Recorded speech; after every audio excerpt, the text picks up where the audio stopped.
Muy buenas noches. Qué gusto saludarlas. Es para mí un honor verdaderamente que me hayan pues designado este cierre, esta semana de asma que ha sido muy exitosa, como siempre, componentes excelentes y pues las charlas que nos precedieron muy buenas. Todas ellas patrocinadas el día de hoy. Este es el módulo que le corresponde propiamente a la Sociedad Mexicana de Neumología y Cirugía de Tórax. Entonces, pues bueno, vamos a trabajar, así como dice, vamos a trabajar juntos por mejorar la calidad de nuestros pacientes, ¿verdad? En pro de la neumología y en pro de dar una atención mucho mejor para nuestros pacientes siempre. Y justamente para ello, pues se ha preparado un módulo, el módulo final, con tres ponentes excelentes, ¿verdad? Tenemos que cerrar con broche de oro. Tenemos al doctor Ignacio Saber, al doctor Jorge Morales y a la doctora Aloisa Paloma Hernández, con tres temas igual de importantes. Uno, ¿por qué es importante el registro de asma grave? Como ustedes saben, nuestros pacientes de asma grave, pues si no son bien atendidos, pueden tener una muy mala calidad de vida. Vamos a revertir esto, vamos a hacer que ellos puedan tener una vida prácticamente normal y para ello es importantísimo saber sus características y todo. De eso nos va a hablar el doctor Ignacio Sá. Vamos a ver también broncoscopía e intervencionismo en asma, que son pues para pacientes, obviamente es un tema para pacientes también de asma grave, que insisto, es algo que tenemos que atender de forma urgente y detectar de forma urgente. Y vamos a ver también los métodos diagnósticos por imagen en asma. A veces decimos, ay, es muy sencillo, ¿no? Ver una radiografía de un paciente de asma. Bueno, ahora vamos a poder conocer el detalle fino de esta situación y van a ver que vamos a aprender mucho.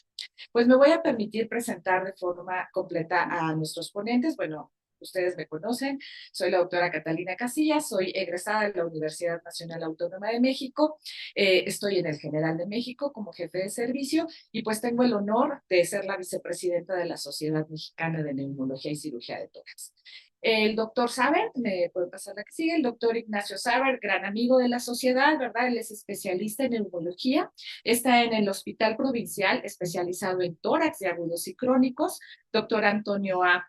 Centrábolo, ¿sí? En Buenos Aires. Es docente de fisiología humana en la Universidad Nacional de Comahue, es director del Departamento de Asma de la Sociedad, de la Asociación Latinoamericana de Tórax, de la LAT, y es neumólogo adscrito clínico a la Clínica Pasteur, ¿verdad? Es un gran médico, gran amigo de la sociedad y hoy nos va a iniciar con las charlas. También tenemos al doctor Jorge Morales, como les dije, él es egresado de la Facultad de Medicina de la UNAM, hizo la especialidad de neumología en el Instituto Nacional de Enfermedades Respiratorias, ¿verdad, doctor Ismael Cosío Villegas, en el INEP? Es ahí donde labora como médico adscrito en el servicio de endoscopía, propiamente endoscopía y broncoscopía.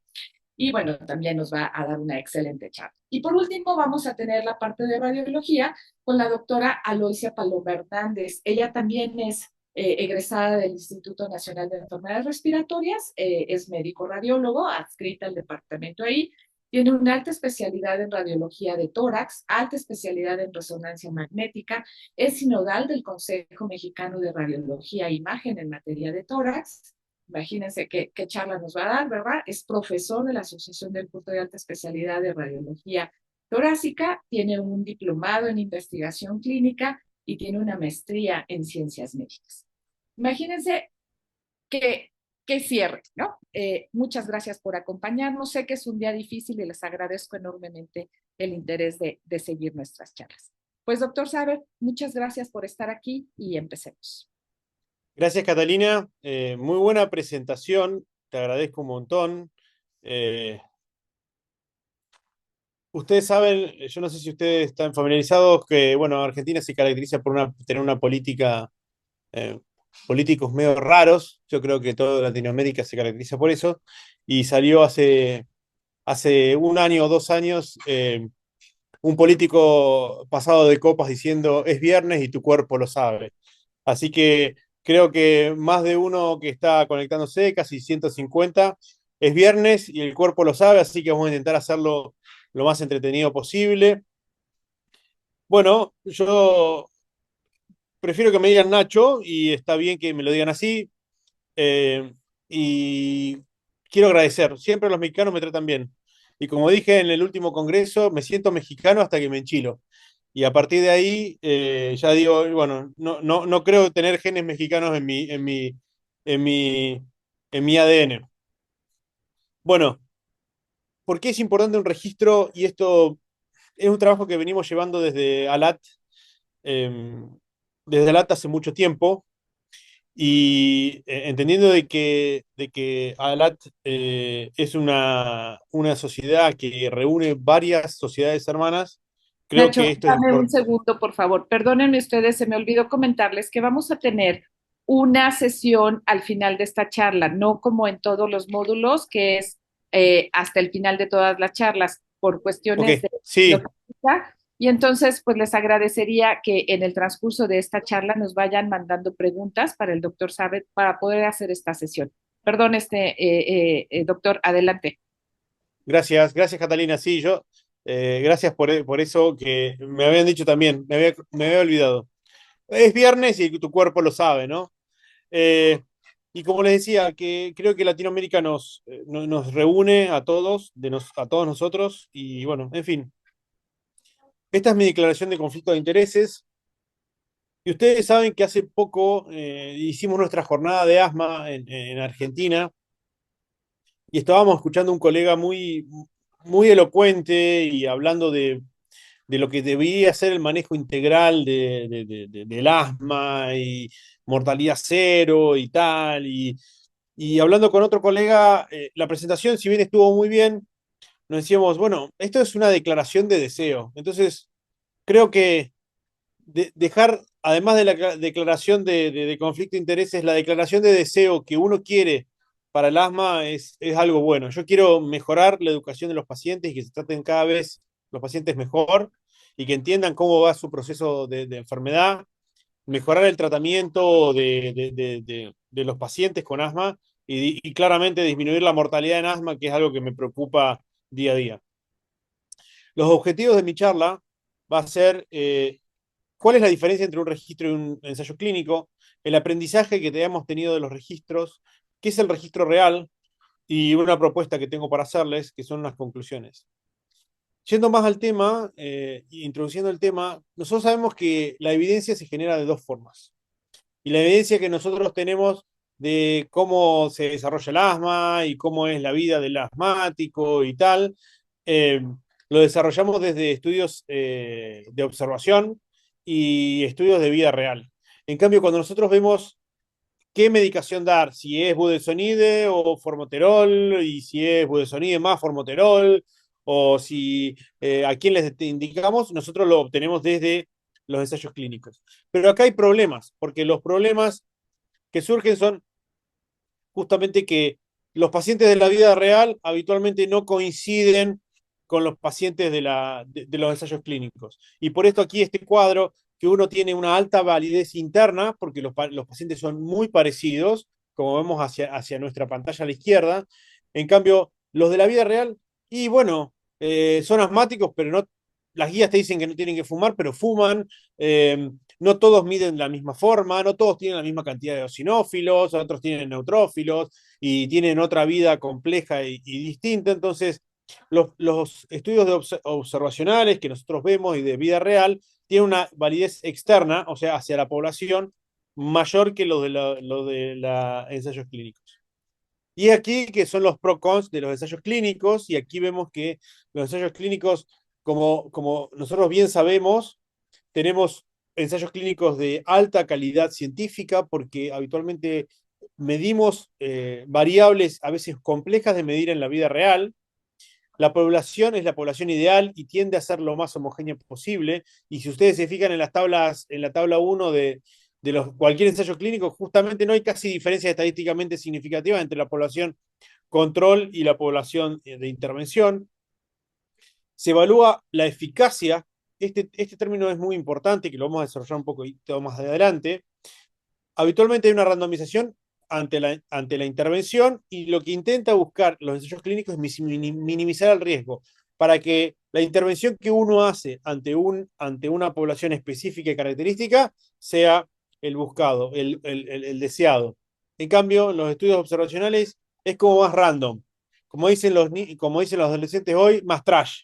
Son más heterogéneos, la población es mixta, es vida real, se casan, se enamoran, se desenamoran, fuman, no fuman porque están depresivos porque la novia lo dejó.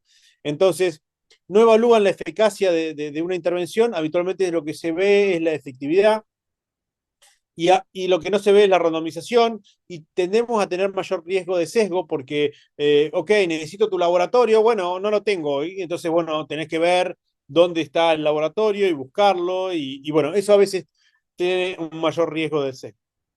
Aquí la diferencia entre efectividad y eficacia, la eficacia definida no por mí, sino por Wikipedia y que está bien dicha y a través de la cuestión estadística, nos dice que la efectividad es el efecto que uno se busca ante una intervención, el efecto que se genera ante una intervención en una población determinada. Y la efectividad en realidad es distinto, es el efecto que se tiene ante una intervención, pero a lo largo del tiempo y no dice en una población determinada, sino en una población general. Entonces, fíjense que acá los estudios de ensayos clínicos randomizados lo tenemos con una alta eficacia, pero con una efectividad baja, como observamos en el gráfico este. En cambio, después acá tenemos los otros estudios que son observacionales y que se observan que tendemos a buscar la mayor efectividad y, por ejemplo, en los ensayos o los estudios o las guías de opinión experta tienen la peor evidencia posible. ¿Por qué hacer un registro? Porque nosotros con el registro aprendemos. Porque nosotros aprendemos de las observaciones. Y de nuestras observaciones, acá puse algunos ejemplos de lo que han determinado las observaciones. Pero, por ejemplo, en el estudio belga, han determinado que desde 2014, cuando recién estaba empezando a hablar de fenotipos, ya estaban viendo fenotipos y estaban caracterizando los fenotipos de anasma grave, como por ejemplo en el estudio, en el registro alemán, estaban viendo esos fenotipos, cómo se asociaban con datos demográficos. En la parte en otros registros van viendo diferentes características que hay muchos registros y me he dejado algunos afuera seguramente, como el SARP, que ha visto los clústeres, y el italiano, que ha visto características de corticoides sistémicos. Bueno, en fin, de las observaciones nosotros aprendemos. Creo que si uno tiene que hablar de registros de asma grave y estudios de vida real, creo que el ISAR hoy es el más ambicioso registro que tenemos de lo que conocemos. Tienen 17.000 casos cargados con 15.000 seguimientos prospectivos. Van recién 14 artículos publicados, que la verdad que va a venir para mucho más. Y fíjense cuáles son los países que se involucran. Si ustedes se fijan, los de naranja son los países que no están dentro del ISAR propiamente dicho, pero tienen sus registros propios. En cambio, los azules son los que están inscriptos en el ISAR. Argentina está inscripto. Sin embargo, si ustedes se fijan en Latinoamérica, solamente Brasil, Colombia y México están ingresados. Los que han dado bastante reportes y lo que han publicado Colombia es bastante fuerte. Argentina no ha publicado nada de los datos del ISAR, no sé por qué. Entonces, esto nos da mucho que pensar y si bien de ISAR no hemos aprendido, hemos encontrado que la superposición de los biomarcadores, que fíjense que tenemos la gran mayoría de nuestros pacientes con asma grave se superponen los marcadores, pero también hemos encontrado que se pueden dividir en clúster como en grupos y agrupar los pacientes con asma grave, aquellos que son obesos, aquellos de inicio tardío, aquellos de inicio temprano y asociados con los biomarcadores. También nos han determinado que en una de las publicaciones han dicho cómo es el reembolso o la cobertura de los biológicos, que esto es algo no menor para nuestra población en la población latinoamericana, que creo que ahora con unos datos que vamos a ver va a ser bastante interesante. Y fíjese que aproximadamente entre un 17 y un 30% no son pagados o cubiertos esos biológicos. Déjenme decir que en este sentido, los estudios observacionales son de peso y tienen mucho peso. Esta es una tabla que hizo el doctor John Snow, que si ustedes lo conocen, no es este doctor Jon Snow, o sea que esto lo conocemos, pero por Game of Thrones, sino realmente es este señor que a través de, a través de su observación ha logrado determinar eh, que su percepción era que Londres, en los lugares bajos de Londres, cercanos al Tames, se moría más gente por cólera que con respecto a la gente del norte. Y lo que también observó es que dependiendo de dónde se obtenía el agua para hidratarse y tomar y hacer sus necesidades la población, se morían más algunas zonas que en otras zonas. Y esta es la tabla que diseñó el doctor Snow sobre si obtenían de esta empresa, de esta primera compañía, se morían, esta era la tasa por muerte por 10.000 habitantes, en cambio la del medio era una compañía que tomaba de agua del Tames, la había entregado a la población, se empezaron a morir mucha gente y después la fue a tomar más río arriba del Tames y eso permitió que la tasa de mortalidad haya bajado y después el resto de Londres la tasa de mortalidad.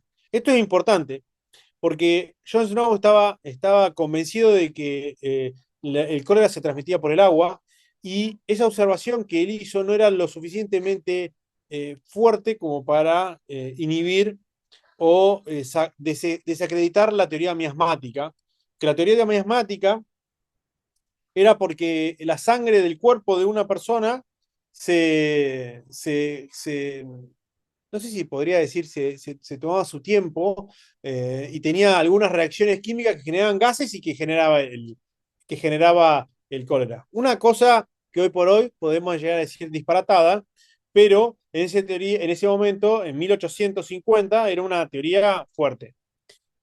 Lo que quiero demostrar es que a través de la observación también lo que vio Jon Snow es que cada pilita o cada puntito negro que acá representaba significaba una muerte, y esa muerte significaba una muerte por cólera.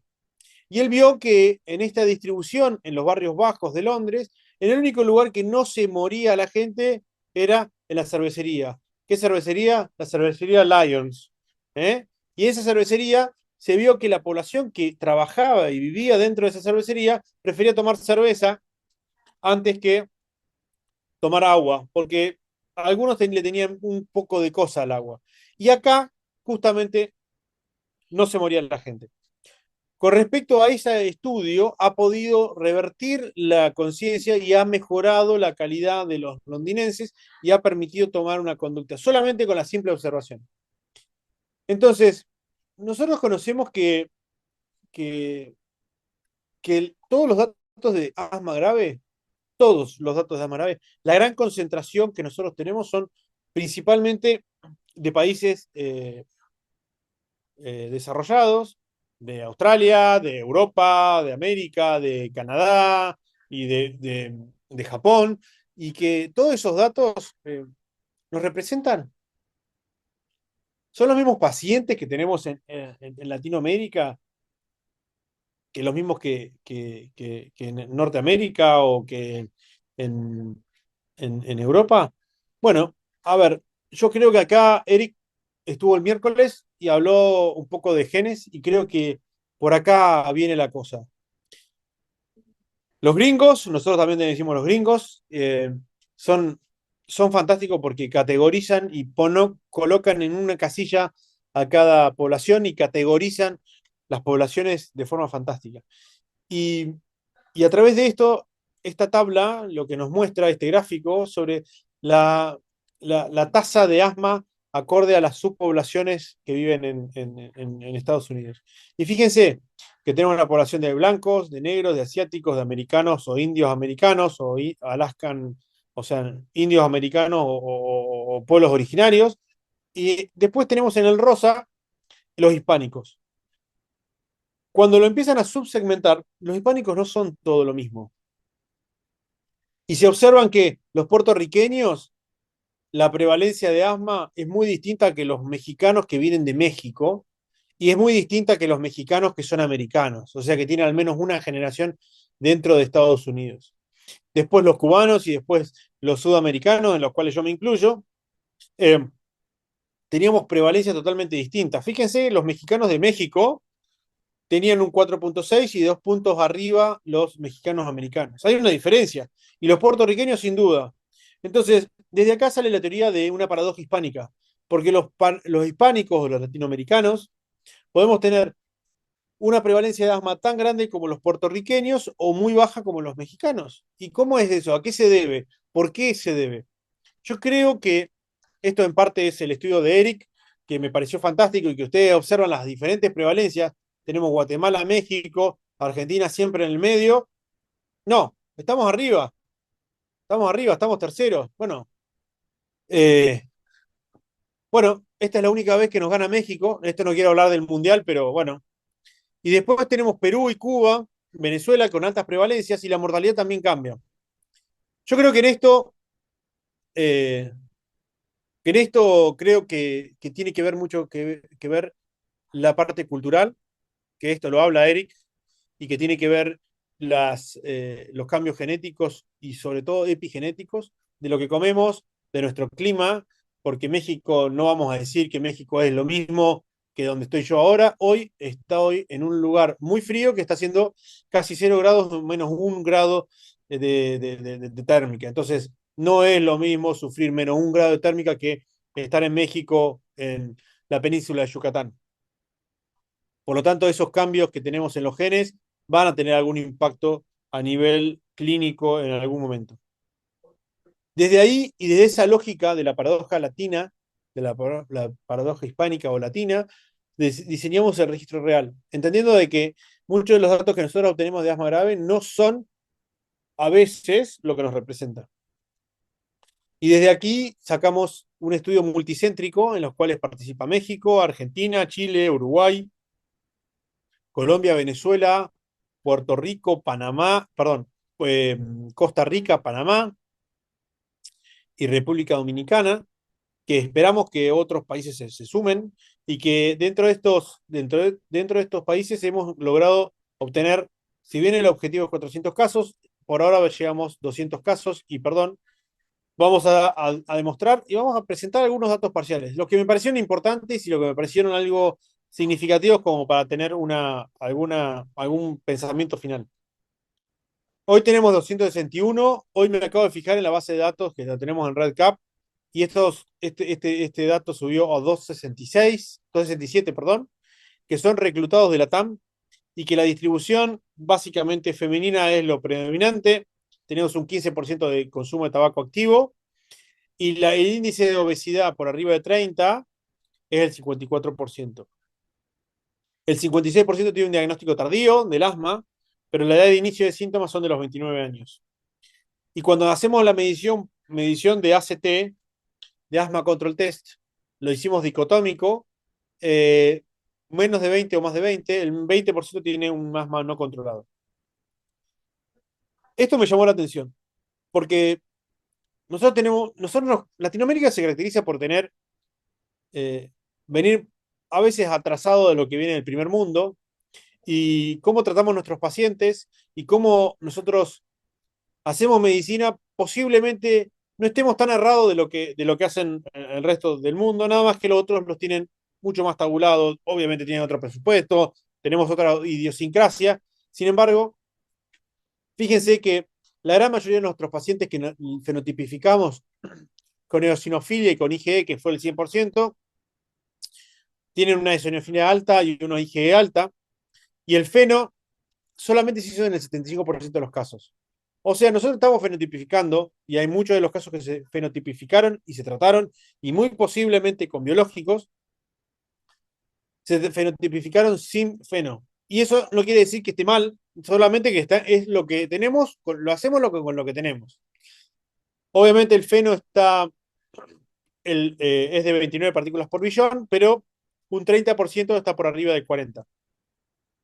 Eso es la distribución de los eosinófilos en sangre periférica, y fíjense que más del 70% más del 75%,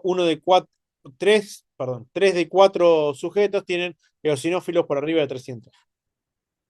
El tratamiento, lo que es interesante es que este registro empezó antes que salgan algunas guías de evidencia científica que digan que el asma grave debe sí o sí tener 3 medicamentos inhalados de control. Corticoides inhalados, LABA y el LAMA. Entonces, tenemos el LAMA al 100%, el LABA el 86% lo cumple y el LAMA el 45%. Pero cuando hablamos de triple terapia inhalada, el 62% lo cumple. En este registro no buscamos solamente todos los pacientes que tengan biológico, buscamos el asma grave. Y el asma grave que esté controlado o el asma grave que no esté controlado. Y este seguimiento, como es prospectivo, tenemos que ver cómo fluctúa este paciente a lo largo de un año. En la terapia biológica, la distribución de biológicos en Latinoamérica es bastante variada, pero principalmente está los anti-IgE, los anti-IL-5 y antirreceptor de IL-5 son los que se llevan la mayor predominancia. En parte porque, porque nuestros pacientes son drogas que salieron primero. El Registuzumab, no sé si lo tienen aprobado ustedes en México, pero sí en Chile, entonces ese 1% representa principalmente a Chile. Y después el Dupilumab es el anti-L4 y anti-L13, que este casualmente a medida que fue avanzando el registro en los últimos años, año y medio, este fue que fue ganando más terreno. Habíamos arrancado cuando inicié el análisis de la base de datos, fue de un 8% y ahora está en 15%.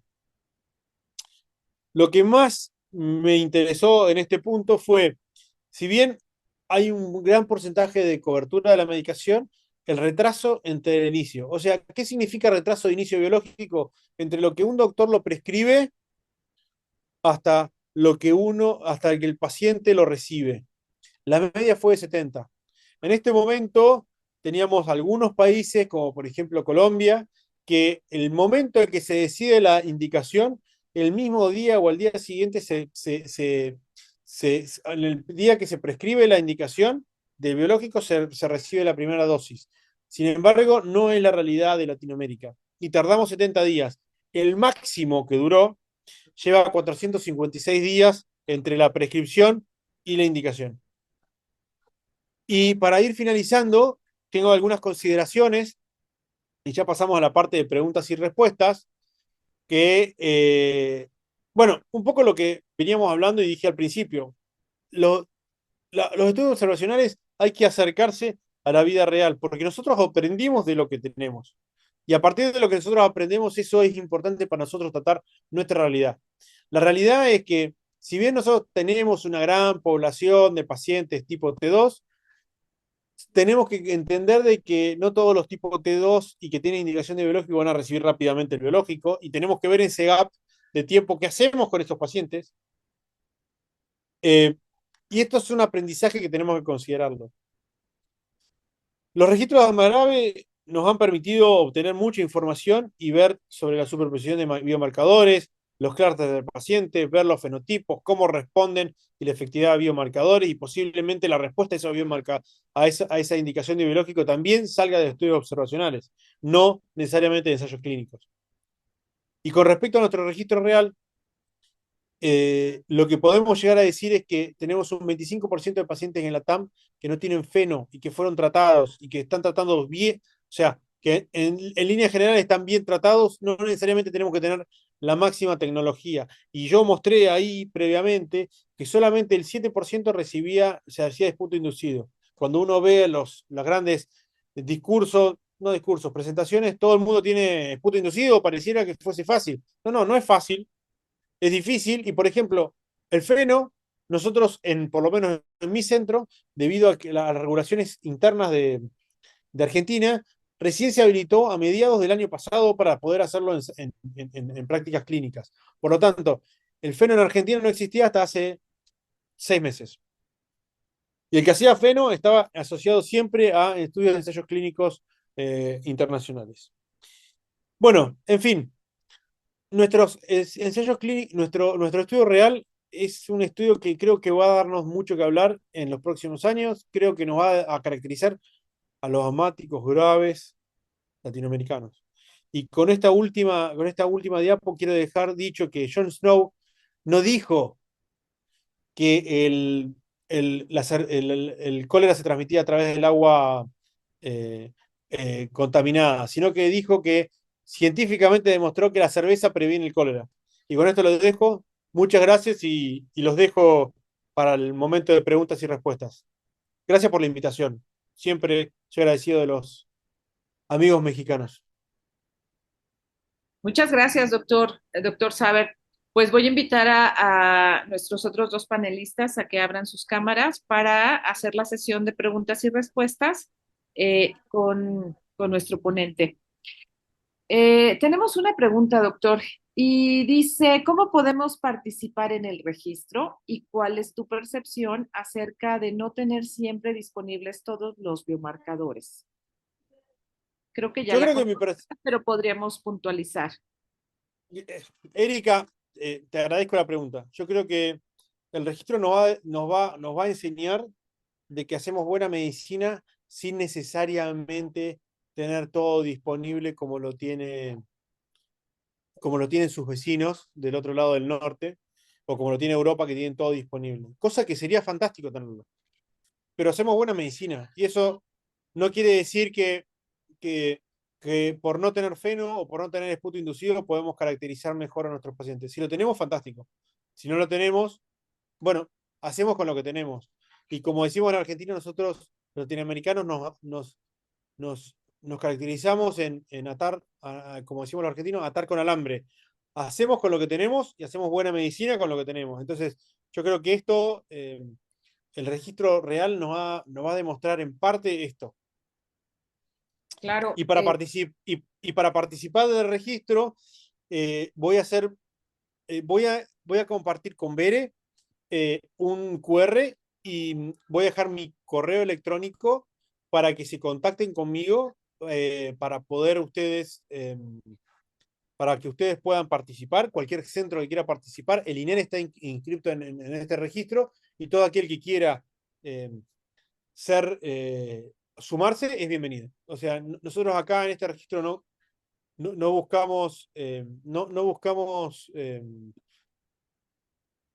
buscamos calidad de los datos, pero además necesitamos que la gente que esté haciendo esto le interese participar en esta cruzada que tenemos de Latinoamérica. claro, qué interesante es conocer las características de nuestros pacientes, ¿verdad? Y las diferencias finalmente en Latinoamérica, pero tenemos diferencias entre un país y otro y es muy importante. Y justo yo creo que por lo que estás comentando, Ignacio, que pues bueno, a veces no tenemos todas las herramientas, quizá en los grandes hospitales sí, si estamos en protocolos, pero a veces no tenemos y necesitamos toda esa información para poder determinar qué biológico e ir siguiendo a nuestros pacientes. ¿Alguno de los otros ponentes quiere comentar algo? Doctor Jorge. No, la verdad es que nada que comentar sobre la excelente ponencia del doctor y del registro que se está llevando a cabo. Gracias por dejarnos su número y contacto, doctor, para poder ingresar a algún paciente en caso necesario. Sí, Yo tener el creo, registro. yo creo, Catalina, que si uno se pone a ver, si uno va a ponencias internacionales, uno ve que tenés todo disponible. Es increíble. Y cuando un neumonólogo que está detrás de la consulta en la Patagonia, que yo estoy en el sur, que no tengo los 20 millones de habitantes en la ciudad, como tiene el DF, y que tiene mucha gente, mucha cantidad, y que habitualmente tiene recursos, uno dice, bueno, ¿por dónde empiezo? Empiezo por el esputo inducido, empiezo por el feno, empiezo con lo que tengo, digamos. Entonces, la lógica de esto es empezar con lo que tenemos, hacer buena medicina con lo que tenemos, trabajar y demostrar que con la medicina que aún así nosotros hacemos está bien y tratamos bien a nuestros pacientes. Así es, doctor. Yo creo que hay que trabajar, hay que tratar de hacer todo con los biomarcadores, los que los tenemos disponibles, por supuesto. Entre más información tengamos del paciente, vamos a poder tipificar de la mejor manera. Pero también estoy de acuerdo con usted, hay que hacer con lo que se tiene, ¿verdad? Y poder ir siguiendo a estos pacientes y darles la mejor terapia posible. Doctora, ¿quiere agregar algo? Sí, yo creo que como lo voy a abordar un poquito más adelante en la charla, Cuando no se tienen además biomarcadores séricos, yo creo que la alternativa es hacer biomarcadores por imagen. Y eso es una muy buena oportunidad también para que se vayan contemplando, ampliando los ensayos clínicos aleatorizados, como bien lo mencionó el doctor Sabert. Y bueno, más adelante voy a explicarles un poquito más acerca de esto, porque además pues no necesitamos ya software muy avanzados, hay softwares ya gratuitos para hacer la cuantificación, o hay una cuantificación semi-cualitativa y también puede servir para evaluar el pronóstico y el seguimiento de sus pacientes asmáticos. Muy bien, doctora, muchas gracias. Pues estaremos atentos. Gracias, doctor. Muchísimas gracias por su participación. Lo despedimos. Sé que no nos va a acompañar en las preguntas finales y le agradecemos mucho estar con nosotros el día de hoy. Está silenciado, doctor. Perdón. Muchas gracias, Catalina. Les pido disculpas a mi amigo Jorge, a mi amigo Aloisa, que no voy a poder estar. Estoy festejando mi cumpleaños, mi 41 cumpleaños, Claro. mi 41 aniversario. Así que, en fin, tengo reunión en casa y les mando un fuerte abrazo. Muchas gracias y gracias por escucharme, por prestarme atención y nada. Le envío a Bere, a Berenice, les comparto mi contacto y sin duda me escriben y para inscribirse en el registro real, ningún problema. Les mando muchas gracias y un saludo grande. Gracias, doctor, y muchas felicidades. Que disfrute mucho. Muchas gracias. Hasta luego. Chau, bye. Doctor Morales, si podemos continuar, por favor. Sí, adelante. Bueno, buenas tardes. Soy el doctor Jorge Morales. Como ya me presentó la doctora Catalina, trabajo actualmente en el INER. Pues muchas gracias por la invitación. Y bueno, ahorita vamos a dar comienzo a la siguiente charla, en la cual vamos a hablar de la broncoscopía y la intervención en el asma. Nada más que nos pongan las diapositivas, por favor. Actualmente pues, no cuento con ningún conflicto de interés sobre esta presentación. Y pues el contenido que vamos a tener en esta charla va sobre las indicaciones actuales de la broncoscopía, sobre todo en el asma grave, efectos de la broncoscopía en la función pulmonar en el paciente con asma, las biopsias endobronquiales en asma grave y tratamientos intervencionistas en asma grave. Bueno, actualmente lo que nos mencionan las guías, sobre todo la GINA que tenemos aquí presente, es que la condición en la cual se va a realizar una broncoscopía principalmente va a ser en pacientes que no tengan evidencia de una inflamación tipo 2 de la vía aérea o aquellos que tienen inflamación de tipo 2 pero que no han respondido de la manera adecuada al tratamiento que se ha iniciado. Sobre todo, nos consideran que deberíamos realizar estos procedimientos como una alternativa para buscar alguna comorbilidad o algún diagnóstico adicional que esté provocando que nuestro paciente no responda al tratamiento iniciado. En este estudio que tenemos a continuación, bueno, es sobre el grupo del doctor Cosío Borja, es un español, que él está estudiando mucho sobre la broncoscopía en asma. Él, pues sobre todo nos comenta que habría que buscar la identificación de algunos fenotipos que se pudieran establecer durante una broncoscopía para poder mejorar la precisión terapéutica de nuestros pacientes. Esto también tiene que ver con la necesidad de identificar algún marcador que pueda ser de mayor precisión para la inflamación de tipo 2.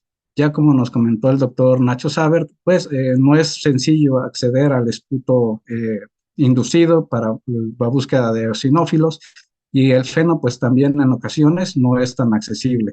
Pero pues la gran mayoría de los neumólogos practican muy frecuentemente una broncoscopía y pudieran tener acceso a la realización de una biopsia y que esta biopsia se revise por algún patólogo y nos puedan dar la identificación de algunos factores asociados a enfermedad de asma grave.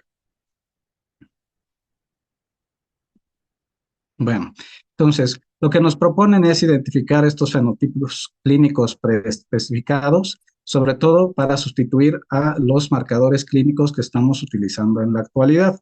También evaluar la seguridad del procedimiento, ya que es un procedimiento que antes solamente se realizaba en pacientes que tenían un BEF1 mayor al 60%. Si tenían BEF1 por debajo de esto, no se consideraba un procedimiento tan seguro y posiblemente no era lo mejor realizarlo. También vamos a evaluar la eficacia de la broncoscopía para excluir pues algunos factores de riesgo y comorbilidades que puedan estar relacionados a la mala respuesta de los tratamientos que se hayan indicado, sobre todo los tratamientos biológicos. Entonces, ¿por qué realizar actualmente una broncoscopía en asma? Pues principalmente vamos a dividirlo en estos tres grupos. La limitación de los biomarcadores utilizados en la clínica, mismo caso, el poco acceso al esputo inducido, el feno un poco más disponible, pero tampoco está en todos los centros. Entonces, aquí es donde cobraría importancia la realización de una biopsia endobronquial. Buscar agravantes o, por ejemplo, enfermedad por reflujo gastroesofágico, disfunción de las cuerdas vocales o incluso alguna infección que no fue tratada previo al inicio de tratamiento con biológico y que en este momento esté ocasionando falla al tratamiento. Y ya al tener falla al tratamiento, pues si no podemos identificar las posibles causas de este fallo, lo que sigue a continuidad, pues es dar algún tratamiento intervencionista. Mismo caso, pacientes que no han respondido a los tratamientos biológicos y que pudiéramos llegar a ofrecer algún tratamiento mediante broncoscopía que pudiera mejorar la calidad de vida de los pacientes y disminuir la frecuencia de las exacerbaciones que están presentando. Por ejemplo, en este estudio, este registro de 100 pacientes del estudio del doctor Cosío, pues miren, lo que se logró encontrar es que había muchos agravantes o muchas comorbilidades asociadas. Por ejemplo, llegaron a encontrar hasta en un 21% de los pacientes con reflujo gastroesofágico, el 2% con estenosis traqueal, 2% también con bronquiomalacia y traqueomalacia. Y muy importante, el 67% de los pacientes con asma grave estaban cursando con abundantes secreciones, secreciones espesas que estaban también asociadas a los síntomas que presentaban. Algo muy relevante en este registro es que 27% de los pacientes se identificaron mediante un aspirado bronquial la presencia de infecciones. Y vean, los patógenos, los microorganismos que se aislaron, pues son algunos de los que sí llegan a generar alguna infección muy severa o relevante, como puede ser Pseudomonas aeruginosa y Staphylococcus aureus. En este registro de 100 pacientes, pues no se llegó a encontrar la presencia de cuerpo extraño, pero es algo que también se puede evaluar durante una broncoscopía y que es pues muy importante tenerlo en cuenta, ya que pudiera estar ocasionando, como ustedes saben, síntomas similares al asma que no responden con el tratamiento que estemos administrando. En esta imagen podemos ver algunos cambios que se pueden observar secundarios al reflujo laringofaringio. Podemos ver el aumento del espesor de las secreciones, podemos ver el edema de la pared libre de los bordes de las cuerdas vocales, podemos ver incluso un granuloma afectando el borde libre de la cuerda vocal o el engrosamiento de la pared de la comisura posterior de las cuerdas vocales. Aquí tenemos un índice que se ha utilizado para poder clasificar estos hallazgos y ver qué tan grave es la afectación que tenemos secundario al reflujo. En esta otra imagen podemos ver otro de los agravantes, que es el colapso dinámico de la vía aérea. Pues en esta paciente prácticamente hay un colapso del 95% en la luz tanto de la tráquea como de los bronquios principales. Esto pues evidentemente da muchos síntomas, da mucha morbilidad y afecta la calidad de vida del paciente. En este caso, lo que se hizo fue la colocación de stents, de unos stents autoexpandibles de nitinol, y posterior a la colocación de los mismos, tanto en la fase inhalatoria como exhalatoria, pues el calibre, la luz de la vía aérea era lo suficientemente adecuada para que el paciente mejorara sus síntomas y retomara sus actividades de vida diaria. Acá podemos ver, van a tener que creer porque esta es una imagen estática, pero es la representación de algo que se debe hacer una evaluación dinámica, es la disfunción de las cuerdas vocales. En este caso, pues hay un cierre de las cuerdas vocales en un momento en el cual deben permanecer abiertas, ¿no? Sobre todo, pues sería en la parte inhalatoria de la respiración, en la cual, pues el cierre en general es mayor al 50%. Regresando al estudio del doctor Borja, aquí podemos ver que clasificaron o subdividieron a los pacientes en tres fenotipos. Lo dividieron en el T2 alérgico, el T2 eosinofílico y el no T2. Aquí llama la atención la presencia de un aspirado bronquial positivo en prácticamente los tres grupos. Sobre todo vemos que la cantidad mayor de patógenos que pudieran llegar a generar una neumonía grave, mencionábamos Pseudomonas o Staphylococcus es principalmente en el fenotipo T2 eosinofílico. Y también llama la atención que aunque en el fenotipo de no T2, en el cual los eosinófilos en sangre y el feno no marcaban grados de inflamación, al realizar una biopsia bronquial, pues vimos que en tejido, sí, el 25% de esos pacientes, que en este caso fue un paciente, pues tenían una eosinofilia severa o grado 3. En este estudio consideraron como una eosinofilia severa que se encontraran más de 10 eosinófilos por campo. En cuanto a las complicaciones que se observaron en este estudio, en realidad fueron pocas, simplemente se observaron 2 pacientes con sangrado, el cual fue autolimitado después de la realización de la biopsia sin necesidad de aplicar ningún medicamento. Entonces, aquí en este otro estudio publicado en el CHEST, también de asma refractaria, dividieron a los pacientes, en este caso, en 5 fenotipos. El fenotipo asociado a reflujo gastroesofágico, el fenotipo asociado a infección, el fenotipo asociado a eosinofilia tisular, la combinación de los fenotipos y uno en el cual no se pudo establecer algún fenotipo. En este estudio establecieron un parámetro de 10 eosinófilos por campo para considerar al fenotipo eosinofílico en el tejido. Llama la atención también, como en el estudio previo, que la parte de los pacientes con infecciones, pues podían marcar una eosinofilia tisular. En este estudio específicamente se consideró que los eosinófilos eran secundarios a la infección. Por lo tanto, no se trataron con biológicos, simplemente se dio tratamiento con infección, con antibiótico y tuvieron una buena respuesta al tratamiento. Aquí podemos ver la respuesta que se vio, ¿no? En la columna de color blanco tenemos la evaluación del ACT y del BEF1 previo a la realización de broncoscopía. Posteriormente se realizó la broncoscopía y se clasificó en alguno de estos fenotipos que mencionamos previamente y al encontrar alguno de estos subtipos se le dio un tratamiento específico, tratamiento antirreflujo por 3 meses, tratamiento antibiótico, tratamiento biológico o tratamiento combinado en aquellos que cumplían para 2 de los fenotipos. Se logró ver que en prácticamente todos los fenotipos, después del tratamiento específico de los hallazgos, hubo una mejoría tanto en el ACT como en el BEF1. Sin embargo, en el fenotipo no especificado, pues al no tener algún tratamiento, algún cambio que se pudiera realizar, prácticamente no hubo una diferencia estadísticamente significativa en el resultado posterior a la broncoscopía.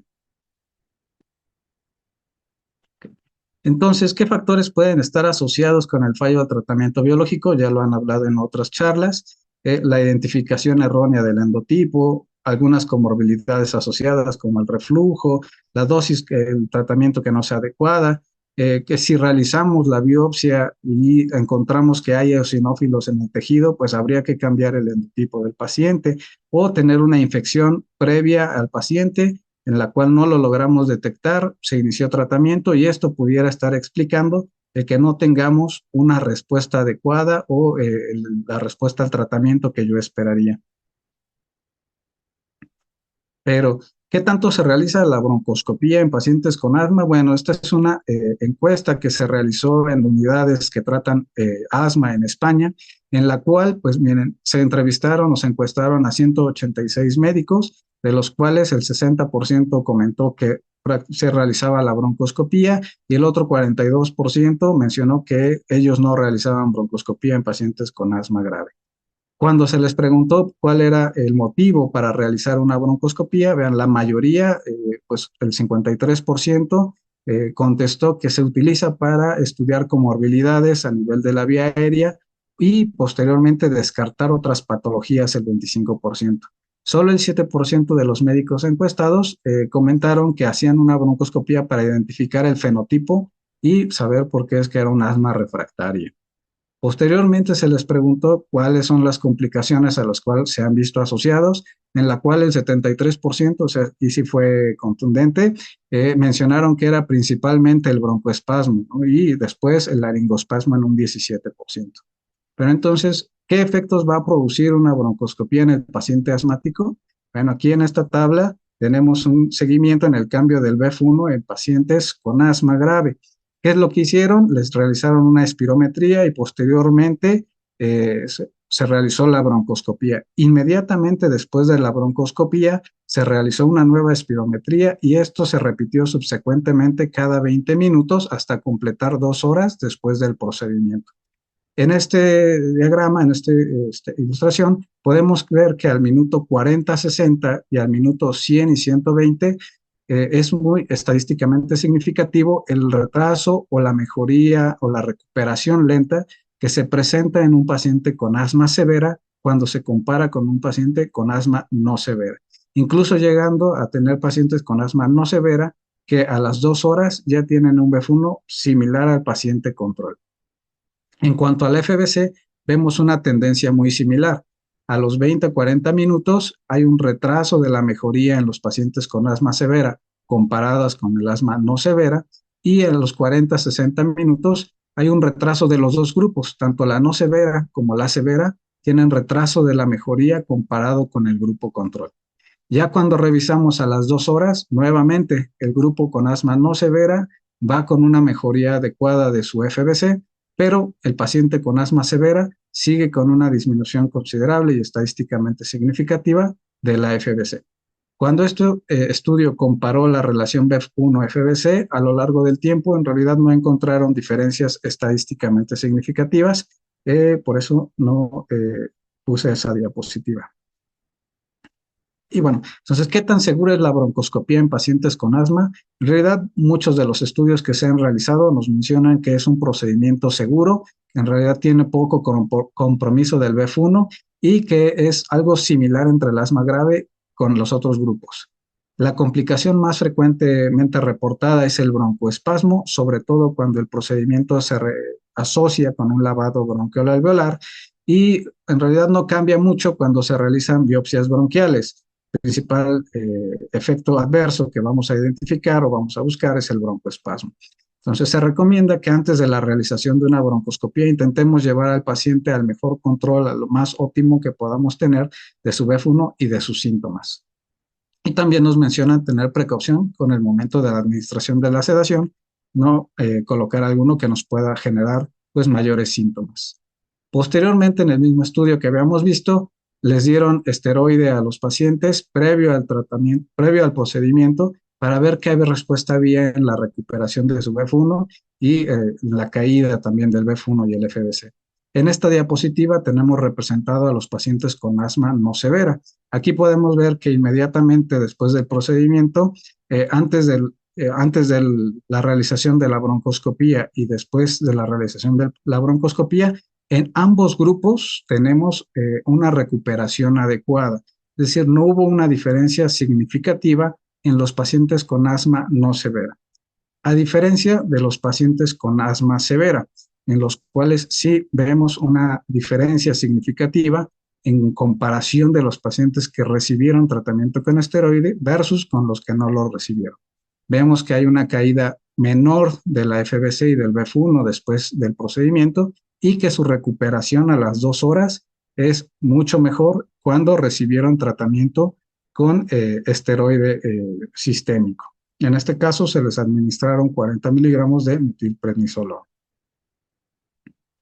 Entonces, ¿se deben administrar broncodilatadores antes de la realización de una broncoscopía? Pues bueno, lo que nos mencionan es que se ha probado en diferentes estudios que sí tiene un efecto benéfico. Aquí el doctor Elton hizo el estudio y encontraron que solamente presentaron broncoespasmo en 8 pacientes de 228. Entonces, la recomendación fue la de administrar una nebulización de 5 miligramos de salbutamol previo al procedimiento.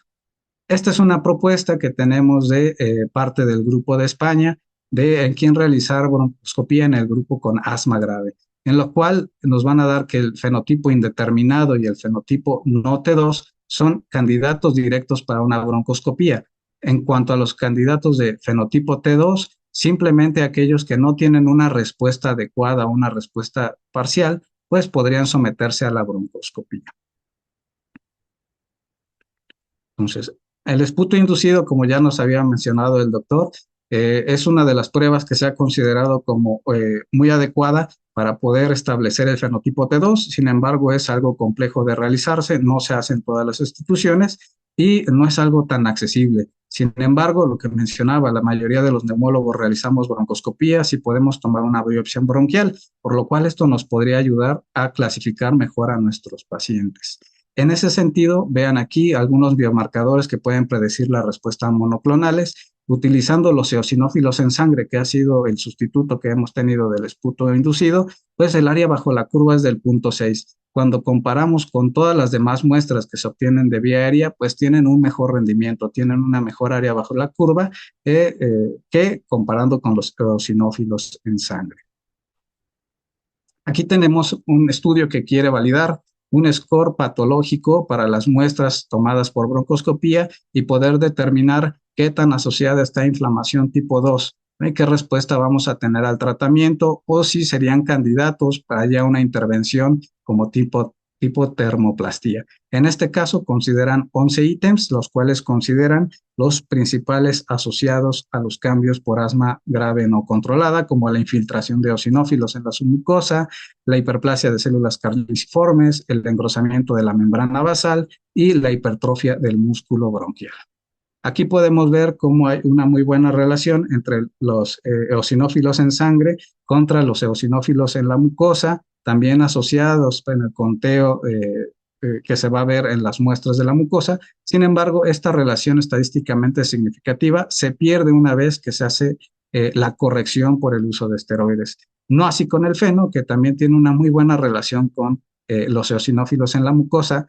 Al tener tratamiento con esteroide, esta relación estadísticamente significativa persiste a pesar del uso de corticoides orales. Dado que uno de los grandes problemas de las biopsias es su tamaño, que son pequeños y tienen artefactos y de aplastamiento, sobre todo por las muestras con forceps, pues se ha intentado buscar obtener mejores muestras. En este caso, de parte de broncoscopía, pues se ha intentado realización de criobiopsias, utilizar una criosonda de 1.7 que se va a pegar a la mucosa del bronquio y después suavemente se va a extraer, generalmente con una congelación de 2 a 3 segundos, para tratar de lastimar lo menos posible la mucosa.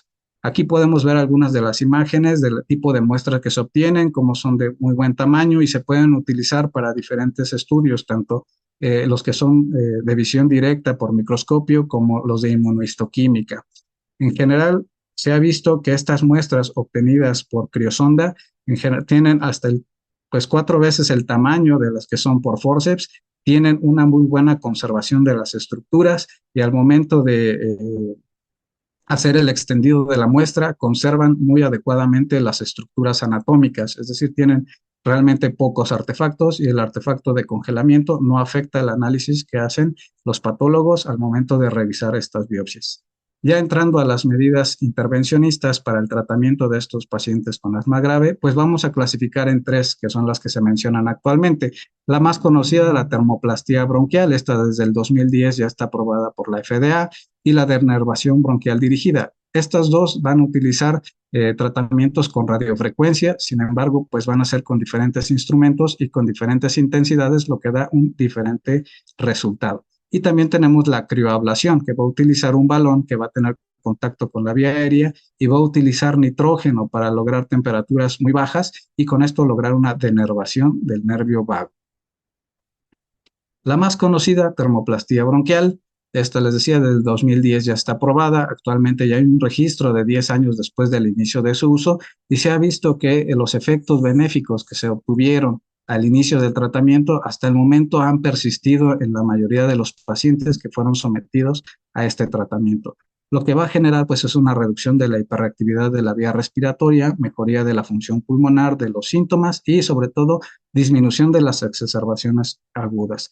Hay que recordar que en un momento inicial, los primeros 3 meses en general, tenemos riesgo aumentado de una exacerbación, entonces hay que comentarle esto al paciente, que esté vigilancia de los síntomas y en caso necesario, pues a veces iniciar un tratamiento para estas exacerbaciones que se producen inmediatamente después del procedimiento.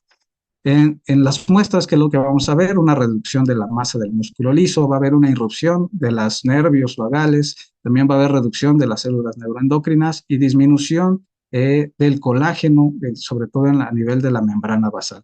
¿Esto por qué pasa? Porque al disminuir la proteína de choque térmico 60, también va a disminuir la proliferación de fibroblastos y esto va a disminuir la remodelación consecuente de estas células. Va a modificar también las células del endotelio y va a aumentar la expresión de la proteína de choque térmico 70. Esto también va a aumentar el receptor de glucocorticoides y esto va a ser un complejo que como resultado va a tener una mayor afinidad a los esteroides. Y esto también puede explicar por qué a largo plazo el tratamiento indicado para el asma puede tener una mejoría y no solamente ser mecánicamente por lo que ocasionó la termoplastía. Pasando a la denervación pulmonar, esto en realidad se ha utilizado más para pacientes con asma. Hay que recordar que la acetilcolina que se va a liberar, pues va a tener contacto con los receptores M3 y esto va a generar que se produzca una broncoconstricción por la constricción del músculo bronquial. Este es el objetivo de la denervación pulmonar, ¿sí? Lo que va a realizar va a ser con un catéter que va a través de un balón, va a usar la misma energía termoablativa que la termoplastía. Sin embargo, en este caso, el balón va a tener la instilación de solución fría, lo cual va a disminuir el efecto del calor sobre la pared del bronquio. Y esto nos va a permitir que el efecto sea principalmente sobre el nervio vago, que es lo que queremos, y que tenga el menor efecto de lesión sobre las estructuras bronquiales, la mucosa y la muscular. En este caso, no es su objetivo la disminución del engrosamiento del músculo bronquial. Aquí podemos ver en la imagen cómo hay una disminución, hay un daño tanto en el nervio eferente como en el nervio sensitivo. Esto va a hacer que haya una disminución de los receptores muscarínicos y va a tener una menor respuesta o una menor hiperreactividad posteriormente en el seguimiento. En el caso de asma, aún no tenemos como un seguimiento a largo plazo que pueda haber encontrado, pero en el caso de EPOC sí, tenemos el estudio Airflow, en el cual podemos ver que pacientes que tenían un grado severo de EPOC han disminuido considerablemente las exacerbaciones después del tratamiento, y en este otro estudio, que es después de 3 años de seguimiento, vemos que ese efecto continúa presente después de esa sesión de tratamiento. En cuanto a la criodenervación, esto es muy reciente, en general se han hecho estudios, en este caso utilizaron un modelo canino, pero ya tenemos el primer estudio piloto en pacientes con asma severa. En este caso, lo que se utiliza es nuevamente tratar de denervar el nervio vago. Utilizamos el balón que va a utilizar nitrógeno líquido para congelar las paredes del bronquio y afectar directamente al nervio. Se va a poner al inicio del bronquio, vamos a tener 4 posiciones, aquí vienen marcadas: bronquio principal derecho, bronquio principal izquierdo, 1, 2, 3, 4. Lo que hacemos es inflar el balón para que tenga contacto en alguna de esas paredes y que no tenga contacto con el resto de la pared bronquial. Una vez que logramos ver que esa es la cantidad de volumen que se requiere para solo tener contacto en el área que deseamos, va a pasar y el equipo va a empezar a administrar el nitrógeno líquido. Eso va a generar efecto local. Aquí podemos ver en las imágenes de abajo cómo hay hiperemia, puede haber algo de edema después del tratamiento, pero no va a tener el efecto de todas las sesiones en la pared global del bronquio. En este caso, pues se hacen 8 congelaciones de 15 segundos aproximadamente por cada pared.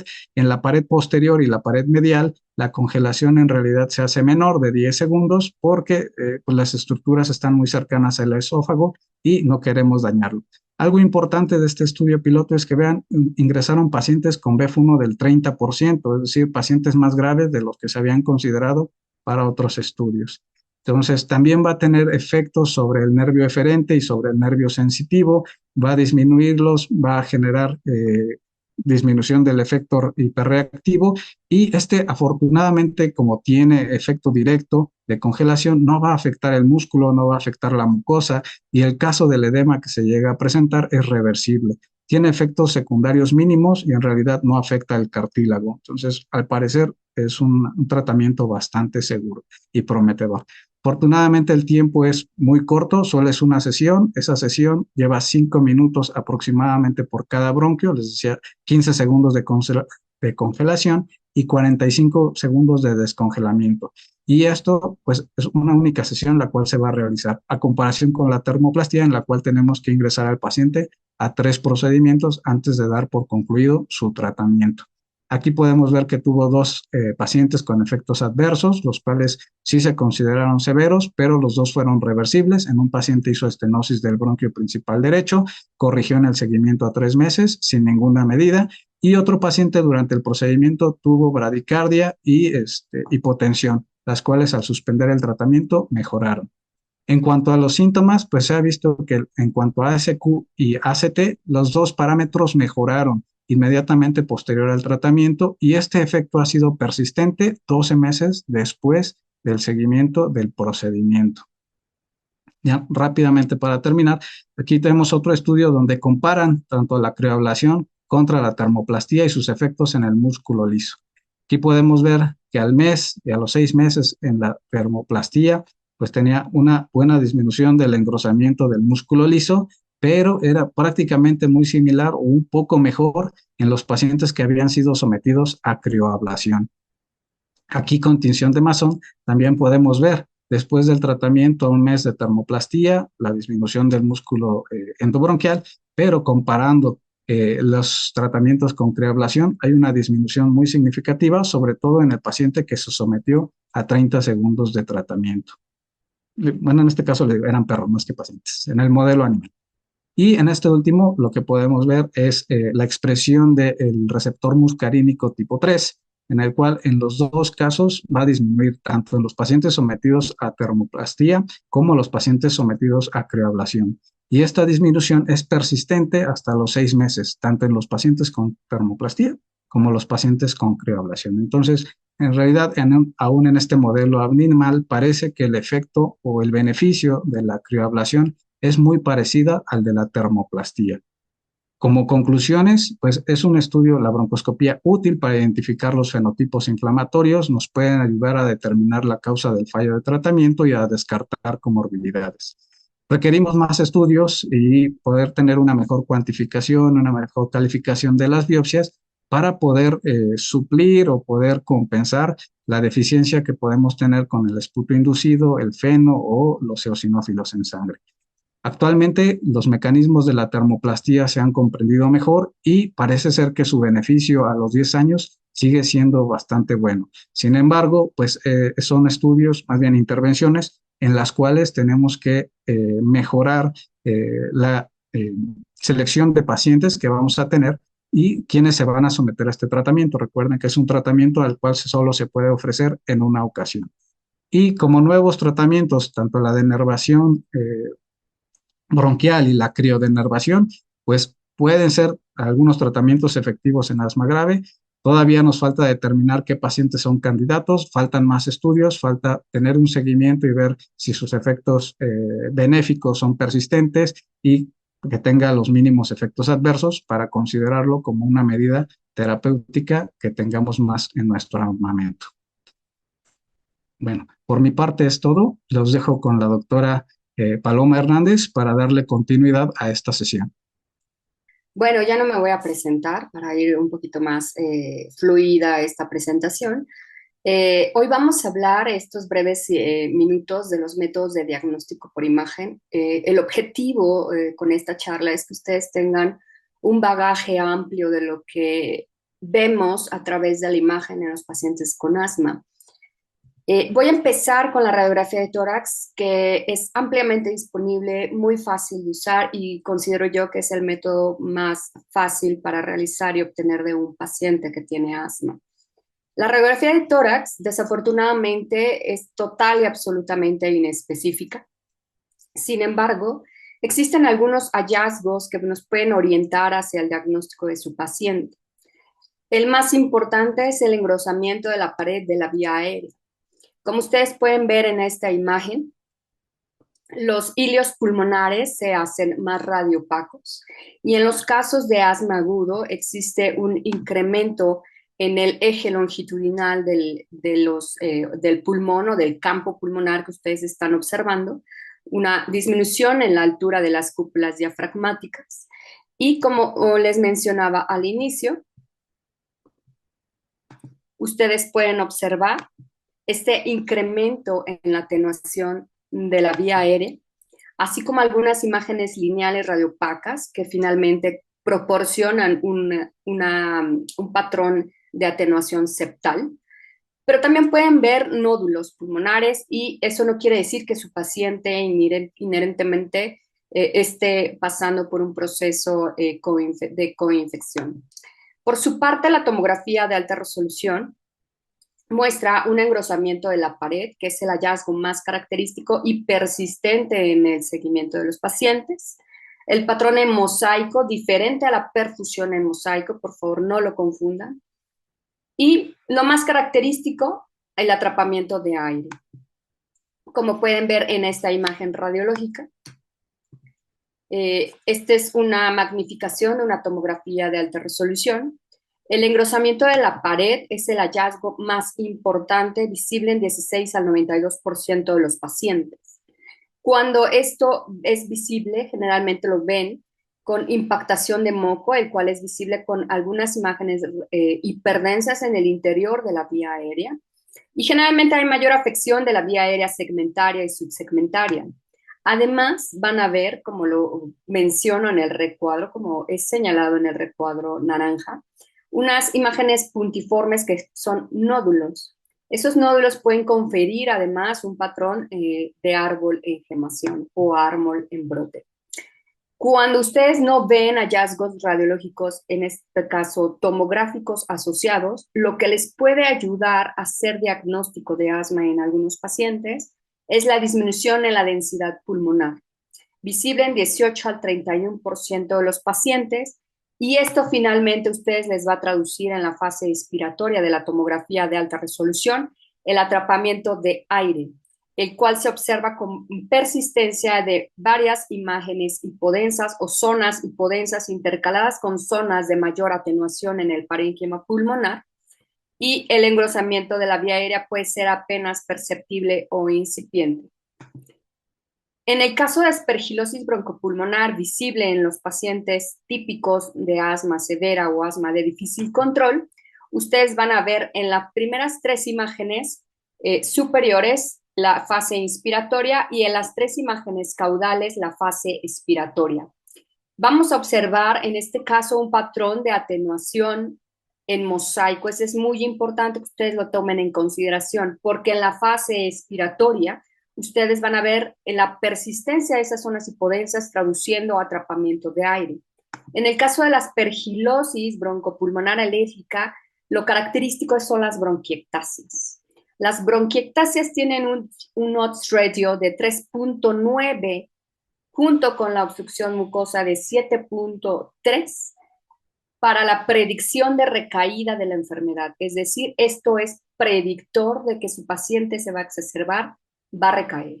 Como se ven, como lo menciono en esta magnificación de la tomografía, este engrosamiento de la vía aérea. Voy a sacar un punterito esperando que ustedes lo puedan ver. El engrosamiento de la vía aérea, que generalmente es muy central, ese engrosamiento sí lo van a encontrar en forma central, nosotros lo mencionábamos antes como la médula pulmonar, ahora es un engrosamiento más central de estirpe peribroncovascular, con presencia de árbol en gemación, lectasia de la vía aérea, ven esta irregularidad y distorsión de la vía aérea, y el impacto de moco. Además pueden encontrar atelectasia y consolidación.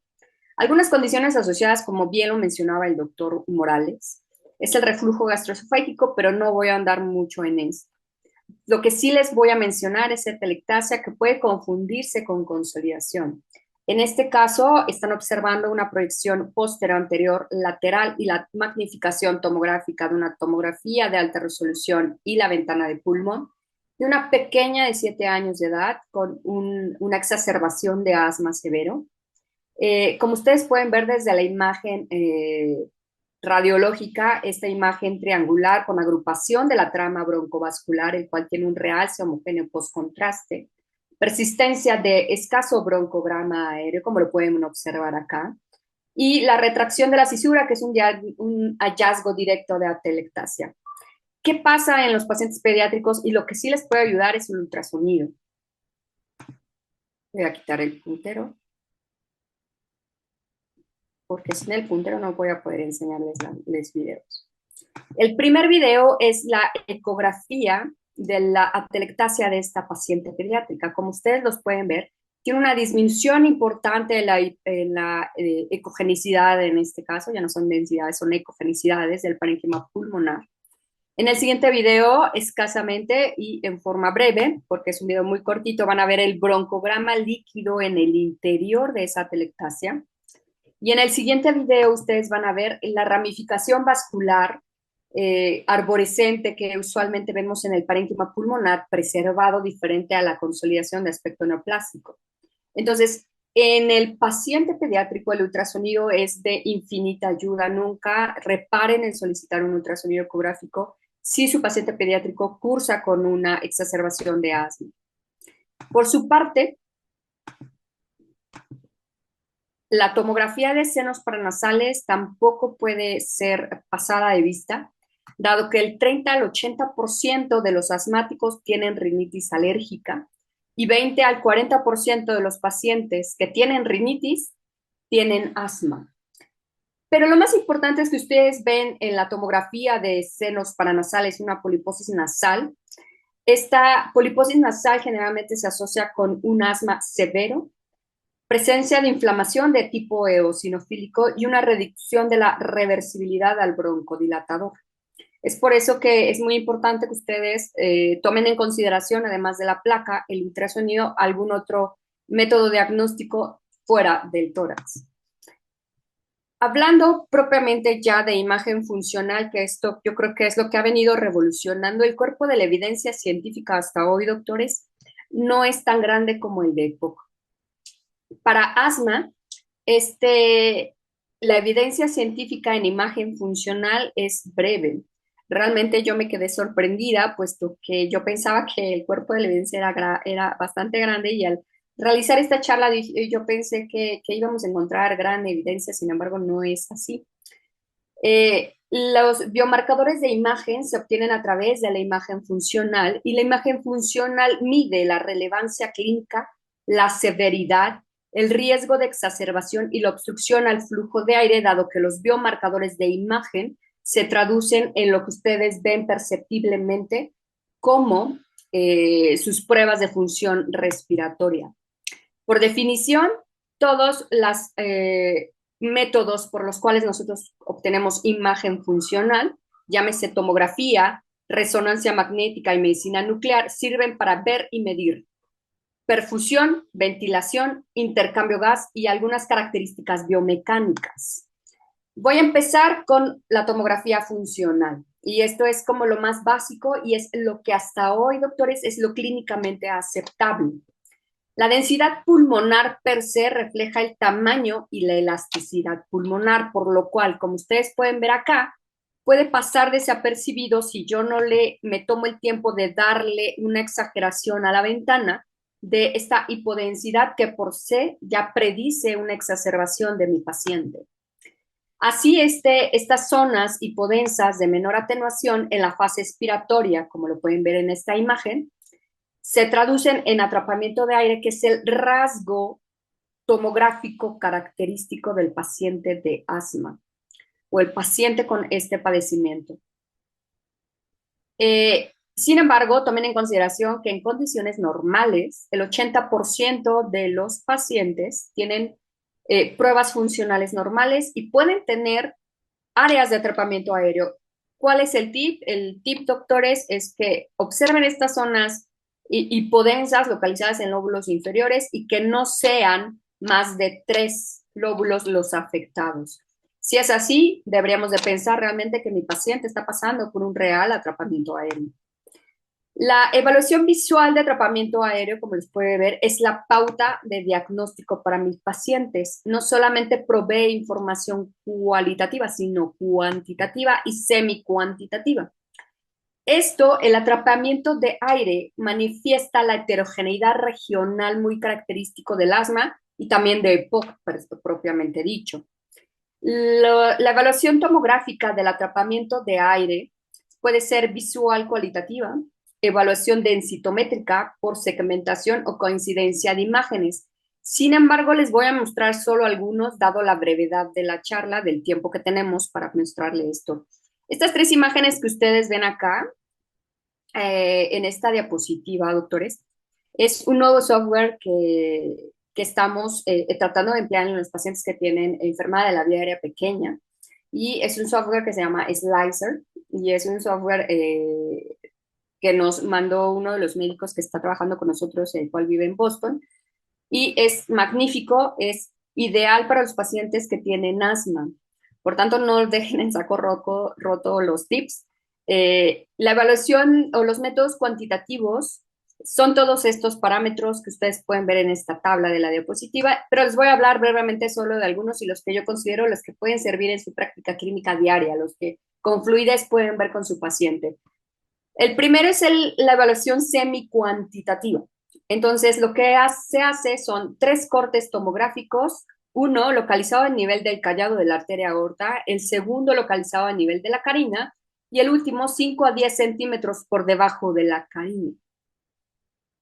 En estos 3 niveles, ustedes, muy similar a lo que hacíamos con COVID, evalúan cualitativamente en un puntaje del 0 al 4 cuál es el porcentaje semicuantitativo, lo que usted percibe del atrapamiento de aire de su paciente, y ese porcentaje usted lo traduce como una evaluación base y lo sigue en evaluación longitudinal de su paciente con asma. Por otro lado, la densitometría pulmonar es un parámetro más sustentable, más reproducible, y en mediciones es más certero y preciso que la evaluación semi-cuantitativa. La densitometría pulmonar evalúa en cada uno de los voxeles una densidad umbral, y esa densidad umbral nosotros lo traducimos en algo que nosotros llamamos porcentaje de atrapamiento aéreo. Este porcentaje de atrapamiento aéreo es lo que ustedes longitudinalmente ven en sus pacientes y lo que les va a hablar del riesgo de exacerbación, de la mejoría al broncodilatador, la respuesta que usted tenga, o más bien que el paciente tenga a la metilcolina, entre otros parámetros funcionales como el FEV1, la relación FEV1-FBC. Este atrapamiento aéreo, ¿cómo se ve? Como este cúmulo de atenuación de voxeles en azul, esos son los voxeles donde hay atrapamiento aéreo.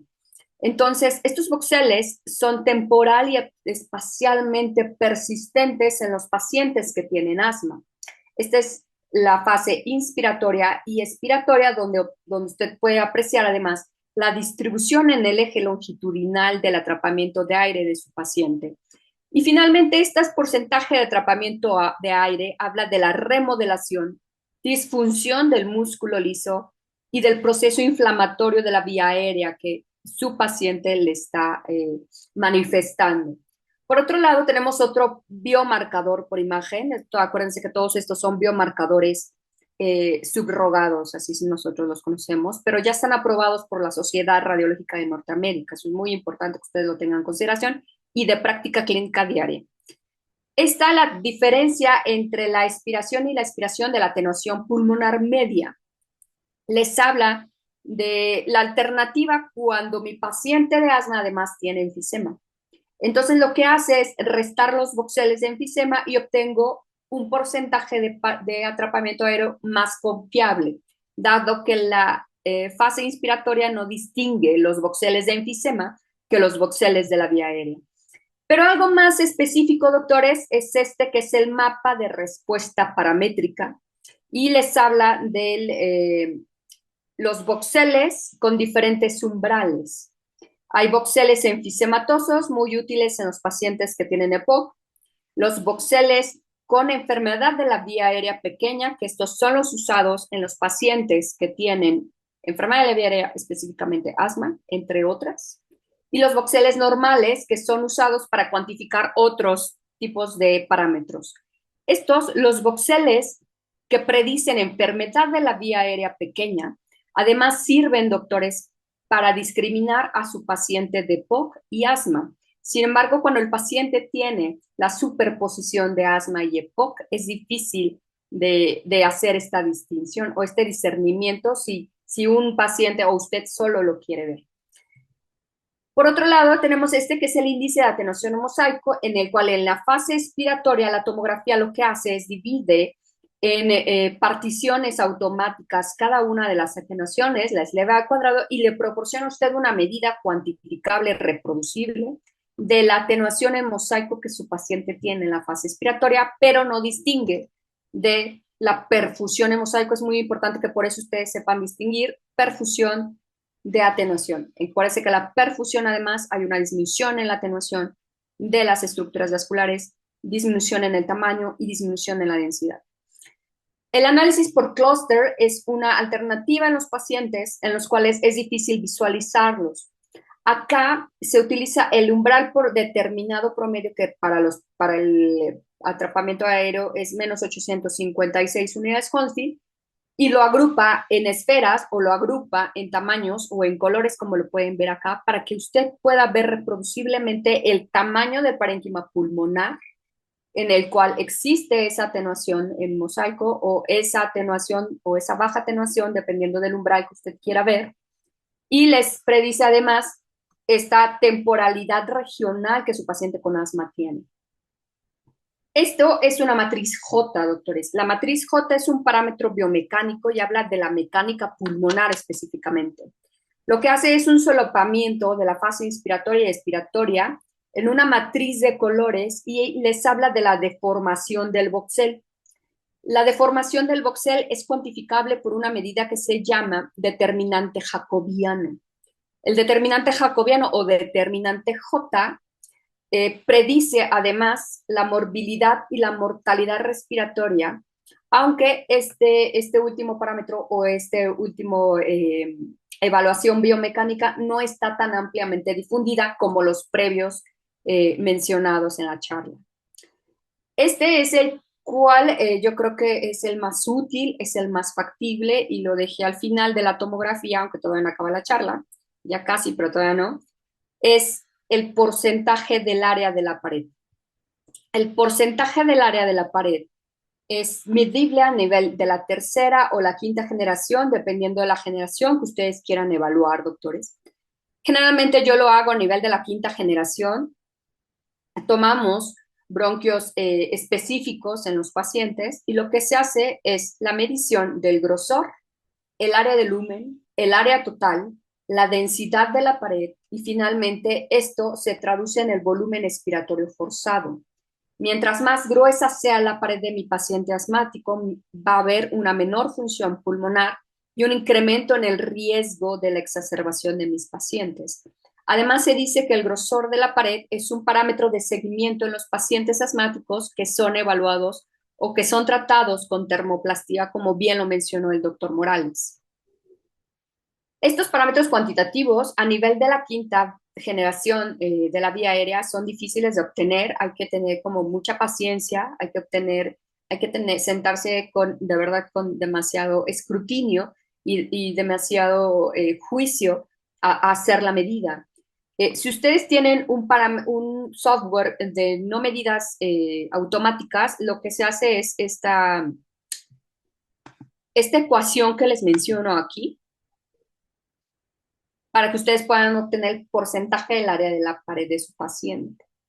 Sin embargo, todavía no hay suficiente evidencia de la consecuencia fisiológica y mecánica del porcentaje del área de la pared y el engrosamiento de la pared en los pacientes con asma, porque todavía no hay suficientes estudios que respalden, que demuestren una real evidencia. Lo que sí lo tenemos es en los pacientes fumadores, en los pacientes con condición PREPOC, en los pacientes ya obstruidos y en algunos pacientes con enfermedades de la vía aérea específicos. Pi10 es la raíz cuadrada del parámetro previo del porcentaje del área de pared y este es el parámetro de seguimiento longitudinal. Y este parámetro además se correlaciona con la duración y la gravedad de su paciente asmático, pero también viene o emerge del porcentaje del área de la pared. Otras tomografías, otros métodos tomográficos como la CT dual con xenón no son de abordaje clínico, se han usado en algunos modelos animales como lo pueden ver acá. Este es un pulmón de un perro y no se ha usado en humanos porque causa depresión respiratoria. Sin embargo, se sabe que las mezclas con criptón pueden ser útiles, aunque no está total y absolutamente difundido en humanos. Por tanto, me voy a pasar a lo que sí se puede hacer humano sin evidencia de radiación ionizante, aunque es un poco restringido y aún no está autorizado la utilización o no es clínicamente aceptado aún la utilización de resonancia magnética en los pacientes con asma. Las aplicaciones específicamente en asma son la distribución y ventilación del gas que ustedes van a administrar a su paciente, la microestructura alveolar, y hablamos además del sistema alveolo-capilar y del espacio tisular. Toda esa información lo proporciona a través de estos parámetros por resonancia magnética, que las mediciones cuantitativas, yo creo que la más importante y la que ustedes a lo mejor tienen que llevarse hoy a casa es que es el porcentaje de defectos ventilatorios. El porcentaje de defectos ventilatorios está condicionado por la inhalación del gas polarizado. Entonces, lo que se hace es, se polariza el gas, hay polarizadores, se polariza el gas helio o xenón, con bajo luz láser, se envasan en bolsitas de polipropileno y con una mascarilla a nivel bucal y con una pinza nasal se le pide al paciente que inhale a través de la boca ese gas. El gas se difunde a través de la vía aérea para finalmente llegar al alveolo, donde persiste por algunos minutos, que son los minutos en los cuales se hace la secuencia que nosotros conocemos como coeficiente de difusión atenuado. Entonces, al obtener la secuencia, lo que obtenemos es la imagen en verde que pueden ver en la mitad. Xenón es el gas más usado porque helio es de menor abundancia en el medio ambiente. Y así como vamos con este cambio climático, xenón también va a ir disminuyendo en su abundancia. Entonces se hace un solapamiento con la tomografía y los defectos ventilatorios mediante estos métodos, la polarización de gases, se observan como cuñas, como lo pueden ver en esta imagen obtenida en la literatura, puesto que esta técnica no la tenemos en México. Entonces, estos efectos ventilatorios visibles como cuñas, se obtiene un porcentaje, que es el porcentaje de defectos ventilatorios, y ese porcentaje se correlaciona con la reversibilidad del PEP1 postbroncodilatador, y además se relaciona con asma leve a moderado o grave, y predice la tasa de exacerbación de asma en sus pacientes. A pesar de que no está total y absolutamente difundido, yo creo que es una muy buena opción la resonancia magnética en los pacientes pediátricos que no pueden ser radiados, puesto que actualmente ya saben, por ejemplo, resonancia magnética ya es el método de elección en la evaluación y seguimiento de los pacientes con fibrosis quística. Entonces, esta puede ser muy buena opción, dado que no utiliza radiación ionizante y puede ser usada en los niños sin este juicio de someterlos a radiación ionizante. Finalizo compartiéndoles las conclusiones y los retos que tenemos actualmente con la imagen funcional. Nosotros ya estamos trabajando imagen funcional con tomografía, que es lo que clínicamente está aceptado. Sin embargo, hay algunas medidas regionales que no están total y absolutamente estandarizadas, por lo cual la estandarización y la regulación aún están pendientes. Debemos de establecer valores de normalidad para nuestra población pediátrica, por lo cual yo actualmente estoy trabajando en esto. Y tenemos que hacer un sometimiento en una balanza sobre el costo y efectividad comparativa y la mejoría del resultado con respecto a nuestros pacientes. Debemos de además también tener la mente abierta para incluir estas nuevas modalidades de imagen en el flujo rutinario de nosotros como médicos, y también está pendiente nuestra aprobación regulatoria. Por lo cual, es muy importante que ustedes tengan juicio sobre cómo y cuándo pedir los estudios.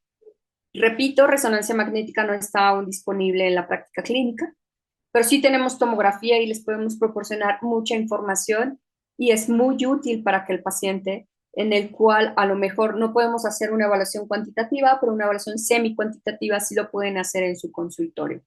Y con esto yo termino mi charla dando gracias infinitas por su tiempo. Muchas gracias. Doctora Paloma, muchísimas gracias. Esta interesantísima charla que nos viene a abrir un panorama totalmente nuevo, ¿no? Esto de la resonancia magnética y algunas herramientas que podemos utilizar que generalmente no utilizamos para asma y esto es muy, muy interesante. Usted dejó dos puntos al final que a mí me gustaría retomar antes de empezar con algunas preguntas que tenemos, como esto de la estandarización o validación de las medidas. Yo sé que para esto, bueno, pues tendríamos que estar ingresando pacientes y como bien dice usted, registrar un protocolo y demás, pero sería muy interesante. ¿Y por quién empezaría? Obviamente por los pacientes graves Sí.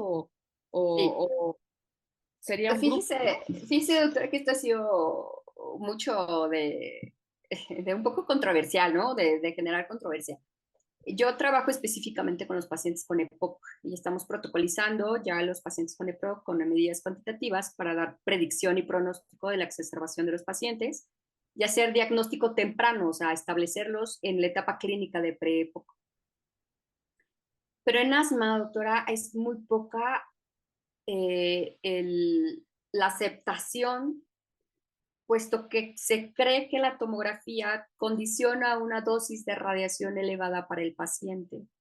Y como la tomografía para ustedes es de vital importancia para el seguimiento y evaluación de la exacerbación, a veces ustedes creen que la dosis de radiación que el paciente es demasiada elevada la que se lleva anualmente.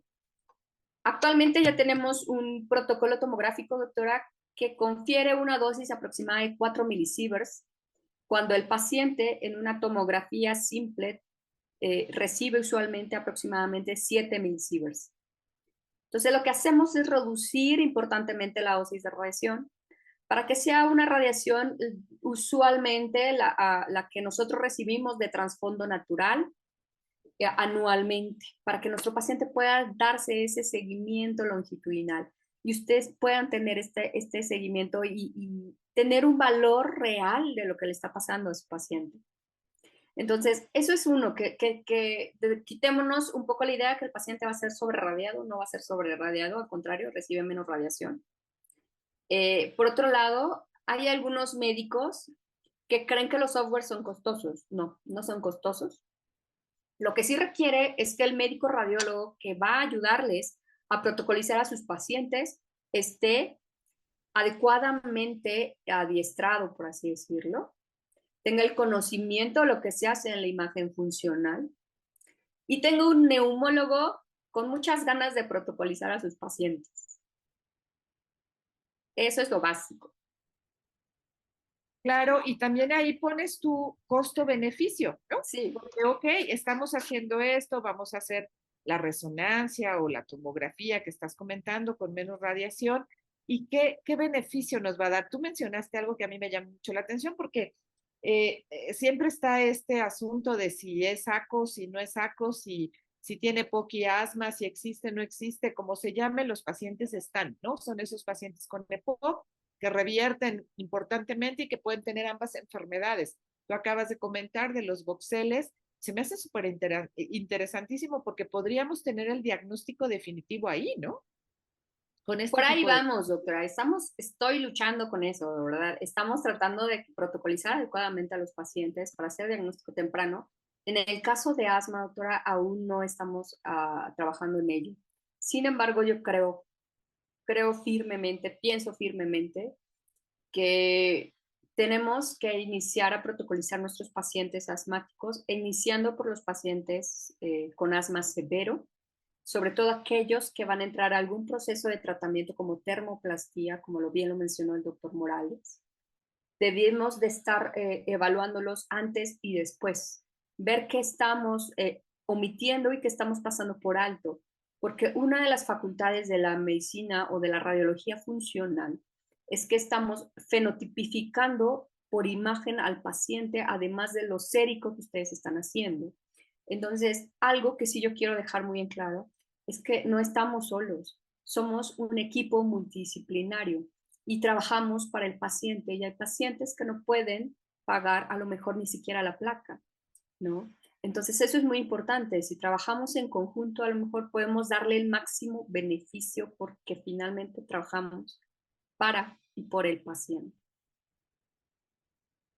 Bien, doctora. Y en ese paciente, digo, me surge la pregunta, y en ese paciente no grave, ¿no? No grave, pero que tengo duda que por más que le hago estudios, hace todo, ¿no?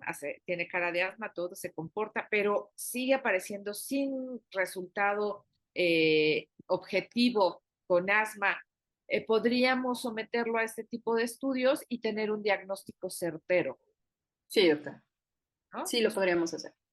Nos podría servir como una herramienta más para tener, aunque sabemos que el feno, bueno, hay pacientes que no tienen TH2 y no van a tener feno, pero en otro perfil, bueno, podemos detectar esos pacientes que ya le hicimos todo y no logramos tener el diagnóstico. Así es, doctora.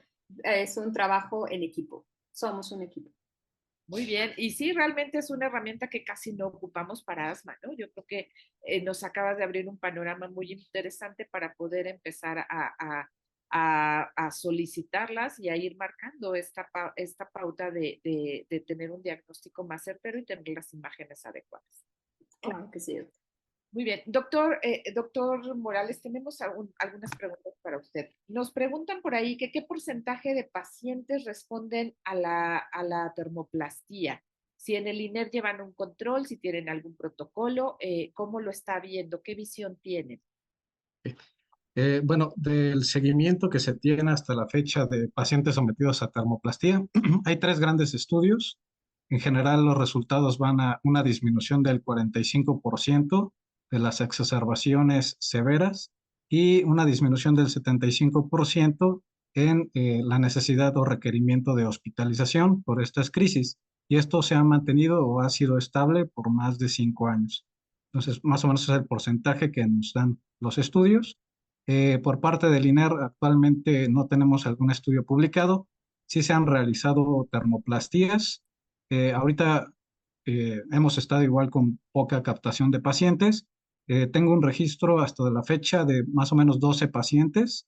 Después de pandemia, la verdad es que ya no hemos realizado nuevamente el procedimiento y pues también gracias al beneficio de los medicamentos biológicos que han logrado un gran control en pacientes que previamente eran muy sintomáticos. Pero bueno, si tienen pacientes que a pesar del tratamiento biológico no ha mejorado o en los cuales ya en una broncoscopía se ha demostrado que el principal factor fisiopatológico de su enfermedad es el engrosamiento de la pared muscular, sería un buen candidato para una termoplastía. En resumen, si hay equipo, si se pudiera llegar a hacer, se podrían captar pacientes para termoplastía en el servicio de broncoscopía del INER. Y respecto a lo que mencionaba la charla de la doctora Paloma, sí, también hay estudios donde ya han relacionado la termoplastía, sobre todo con la resonancia magnética, debido a las exacerbaciones que se presentan en el periodo temprano después del tratamiento, tratando de no ser tan invasivos, no realizar tantas aplicaciones de la energía termoablativa, pues con la resonancia magnética se han apoyado para determinar qué sitios o qué zonas del pulmón son las que están más afectadas e ir predominantemente por esas áreas, únicamente a esas áreas, a dar tratamiento y pareciera que sí está logrando disminuir las exacerbaciones en el corto plazo. Si quiera comentar algo la doctora Paloma en relación a esto. Sí, el problema con resonancia magnética y protocolizar a los pacientes por resonancia es el costo. Cada bolsa de gas polarizado es altamente costoso. Eh, Polarizarlo per se ya es costoso. Tener un polarizador de gas es costoso. Entonces, y si el software, este software sí es total y absolutamente específico, única y exclusivamente lo tienen algunas unidades de investigación.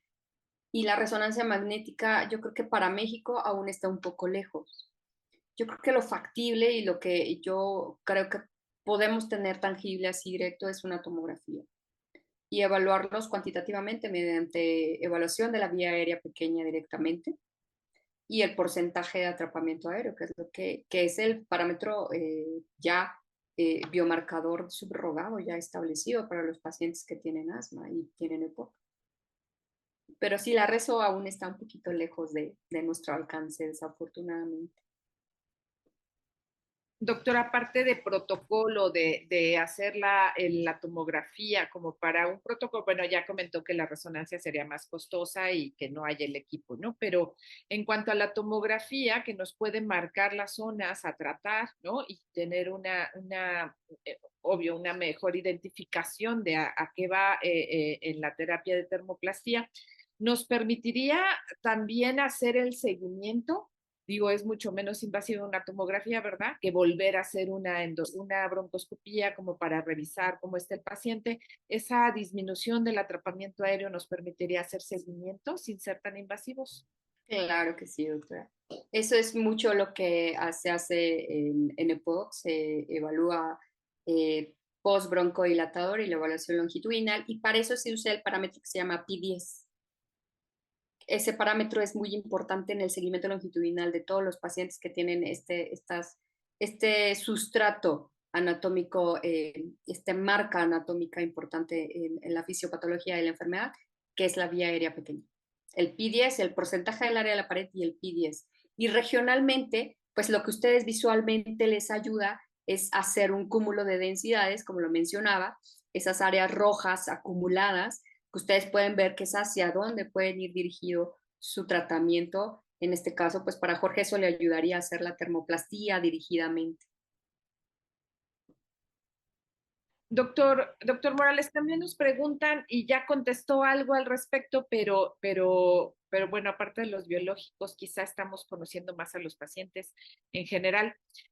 Preguntan cuántas termoplastías se hacen al año en promedio. Ahorita nos comentó que ya no hay tantas y que esto puede ser por los biológicos.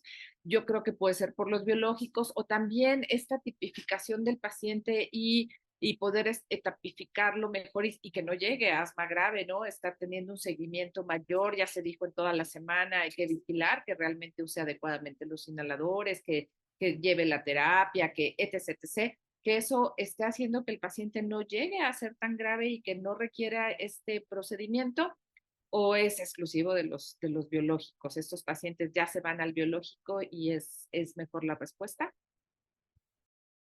No, sí, en realidad en los artículos lo que nos mencionan es que gran parte es debido a lo de los biológicos, la respuesta TH2, pero todos los pacientes que caen en el fenotipo no TH2, ¿no? Que tienen su tratamiento óptimo y que se ha verificado todos los demás pasos de tratamiento, que se ha verificado que cumplen con su tratamiento, pues también ha disminuido la necesidad de intervenciones más invasivas. Eh, entonces, las dos cosas han apoyado. En cuanto a cuántas hacemos por año, digo, en realidad desde el 2020 prácticamente no hemos hecho una. Entonces, este último año pues, tampoco se ha realizado alguna. Y también es algo importante a considerar, como nos decía la doctora Hernández, del costo de la resonancia, el costo de la termoplastía. Al menos hasta la última vez que revisamos los precios, más o menos hace unos 2 años, eran aproximadamente 75,000 pesos por sesión y tienen que ser, pues, cumpliendo el protocolo, 3 sesiones. Entonces, sí es un tratamiento de alto costo, por lo cual la selección de los pacientes, pues, es muy importante y si se puede intervenir previo a requerimiento de llegar hasta este paso, pues sería lo ideal. Es en realidad un tratamiento muy costoso.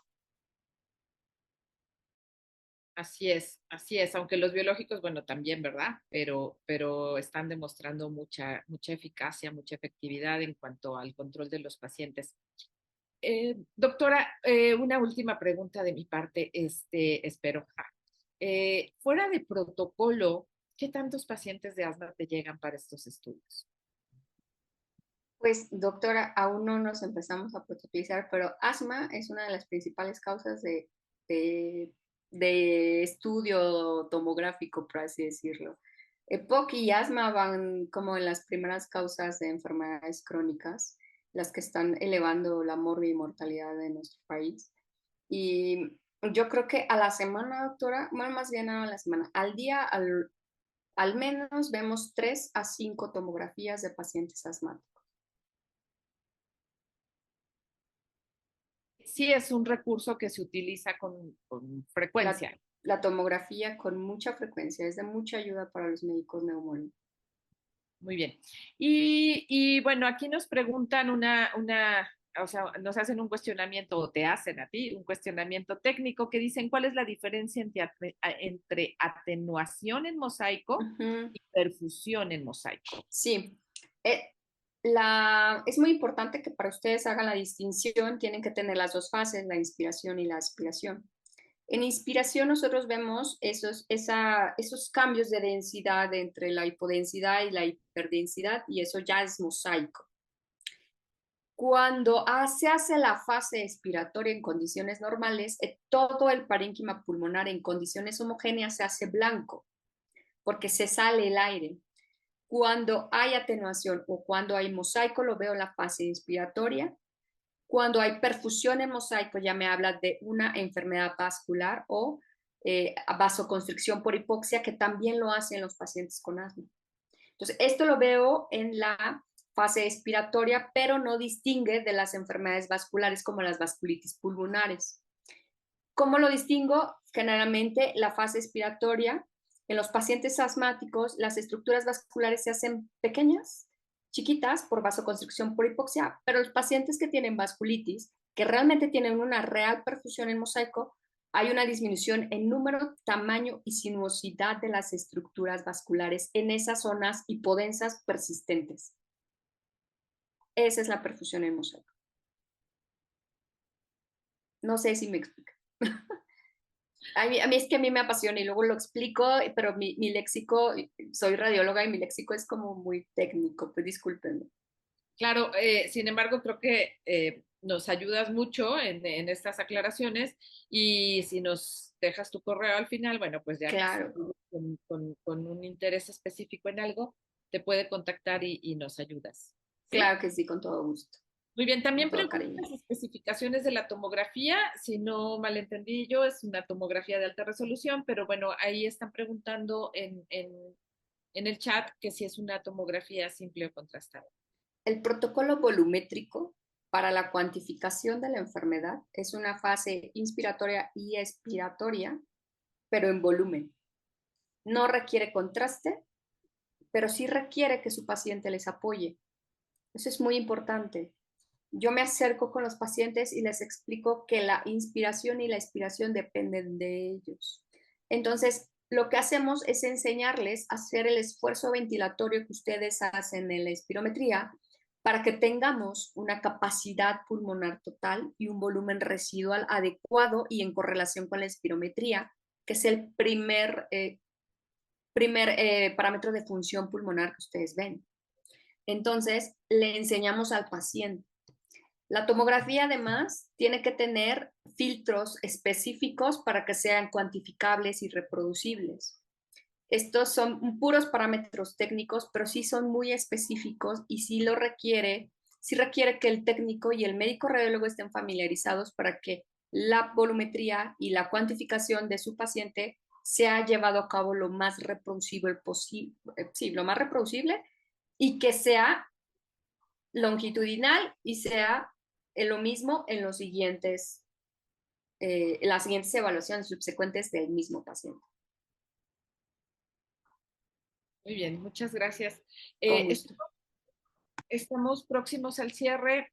Por ahí dijo el doctor Sabe, es viernes y el cuerpo lo sabe, pero aparte es 10 de mayo, es un día muy festejado en nuestro país. Doctora, ¿eres mamá? No, gracias a Dios. Santo Dios. Sí, y es lo más maravilloso de No, no, soy muy feliz. Así que voy a aprovechar para mandar una felicitación a todas las mamás neumólogas y a las mamás de los neumólogos en general. Espero que estén pasando un buen día. Y sabíamos que este día iba a ser un día difícil para audiencia y afortunadamente por la calidad de los ponentes, ¿verdad? Tenemos una muy buena audiencia.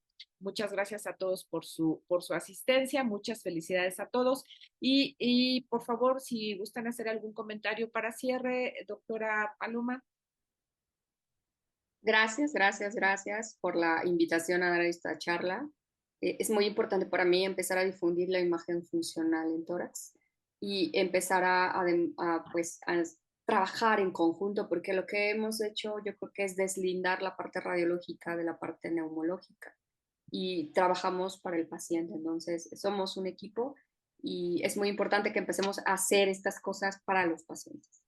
Muchas gracias, doctora. Muchas gracias a ti. Y claro, es muy importante conocer las herramientas que hay, ¿no? Las herramientas que hay.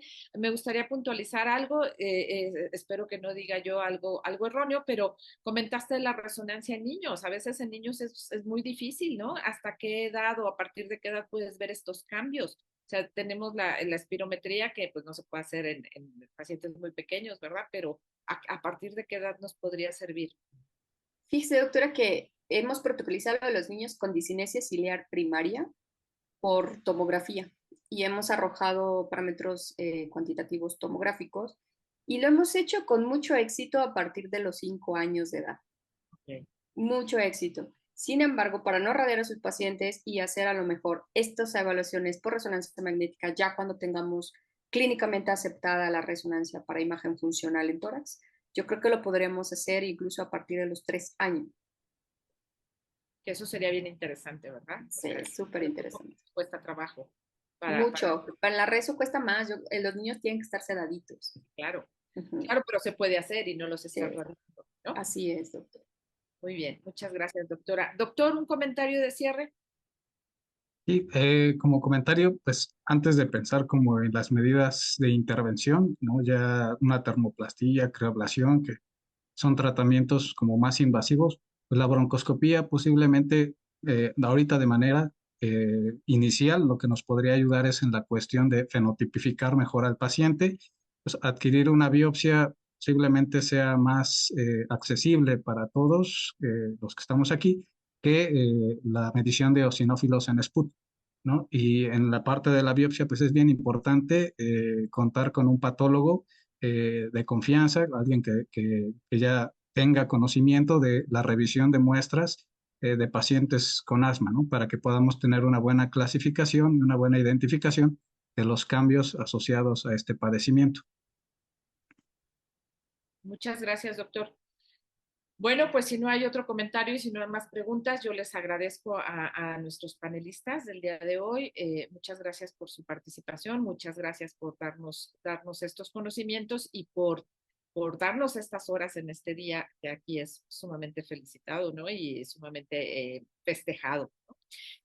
Yo quiero agradecer a todos los participantes de toda la semana. La Sociedad Mexicana de Neumología y Cirugía de Tórax es el enlace para estas sesiones de educación médica continua y le agradezco a la industria que nos apoyó toda la semana, le agradezco a la sociedad este módulo que es el propio de la sociedad, les agradezco a todos ustedes su participación y me voy a permitir hacer un comercial, bueno, no comercial, hacer una solicitud. Acuérdense que todos ustedes son miembros de ALAT, bueno, todos los miembros de la Sociedad Mexicana de Neumología y Cirugía de Tórax son miembros de ALAT, así como son miembros de ATS, gracias a esa membresía. Y entonces ahorita están las votaciones y tenemos a una representante justamente en el módulo de asma para estar en el departamento de asma, que es la doctora Carmen Cano, que ustedes conocen, ¿verdad? A alguien muy activa en asma. Y bueno, pues ahorita están las votaciones, creo que es muy importante que apoyemos para que haya una representante en la Asociación Latinoamericana de Tórax. Entonces, pues dense unos minutos, es muy fácil votar. Pueden entrar con su login, ¿verdad? En el número de su membresía y apoyar a nuestra compañera, a nuestra amiga Carmen Cano. Pues muchas gracias a todos. Puntualidad ingresa. Estamos terminando. Nos quedan un par de segundos. Gracias a todos. Muy buenas noches.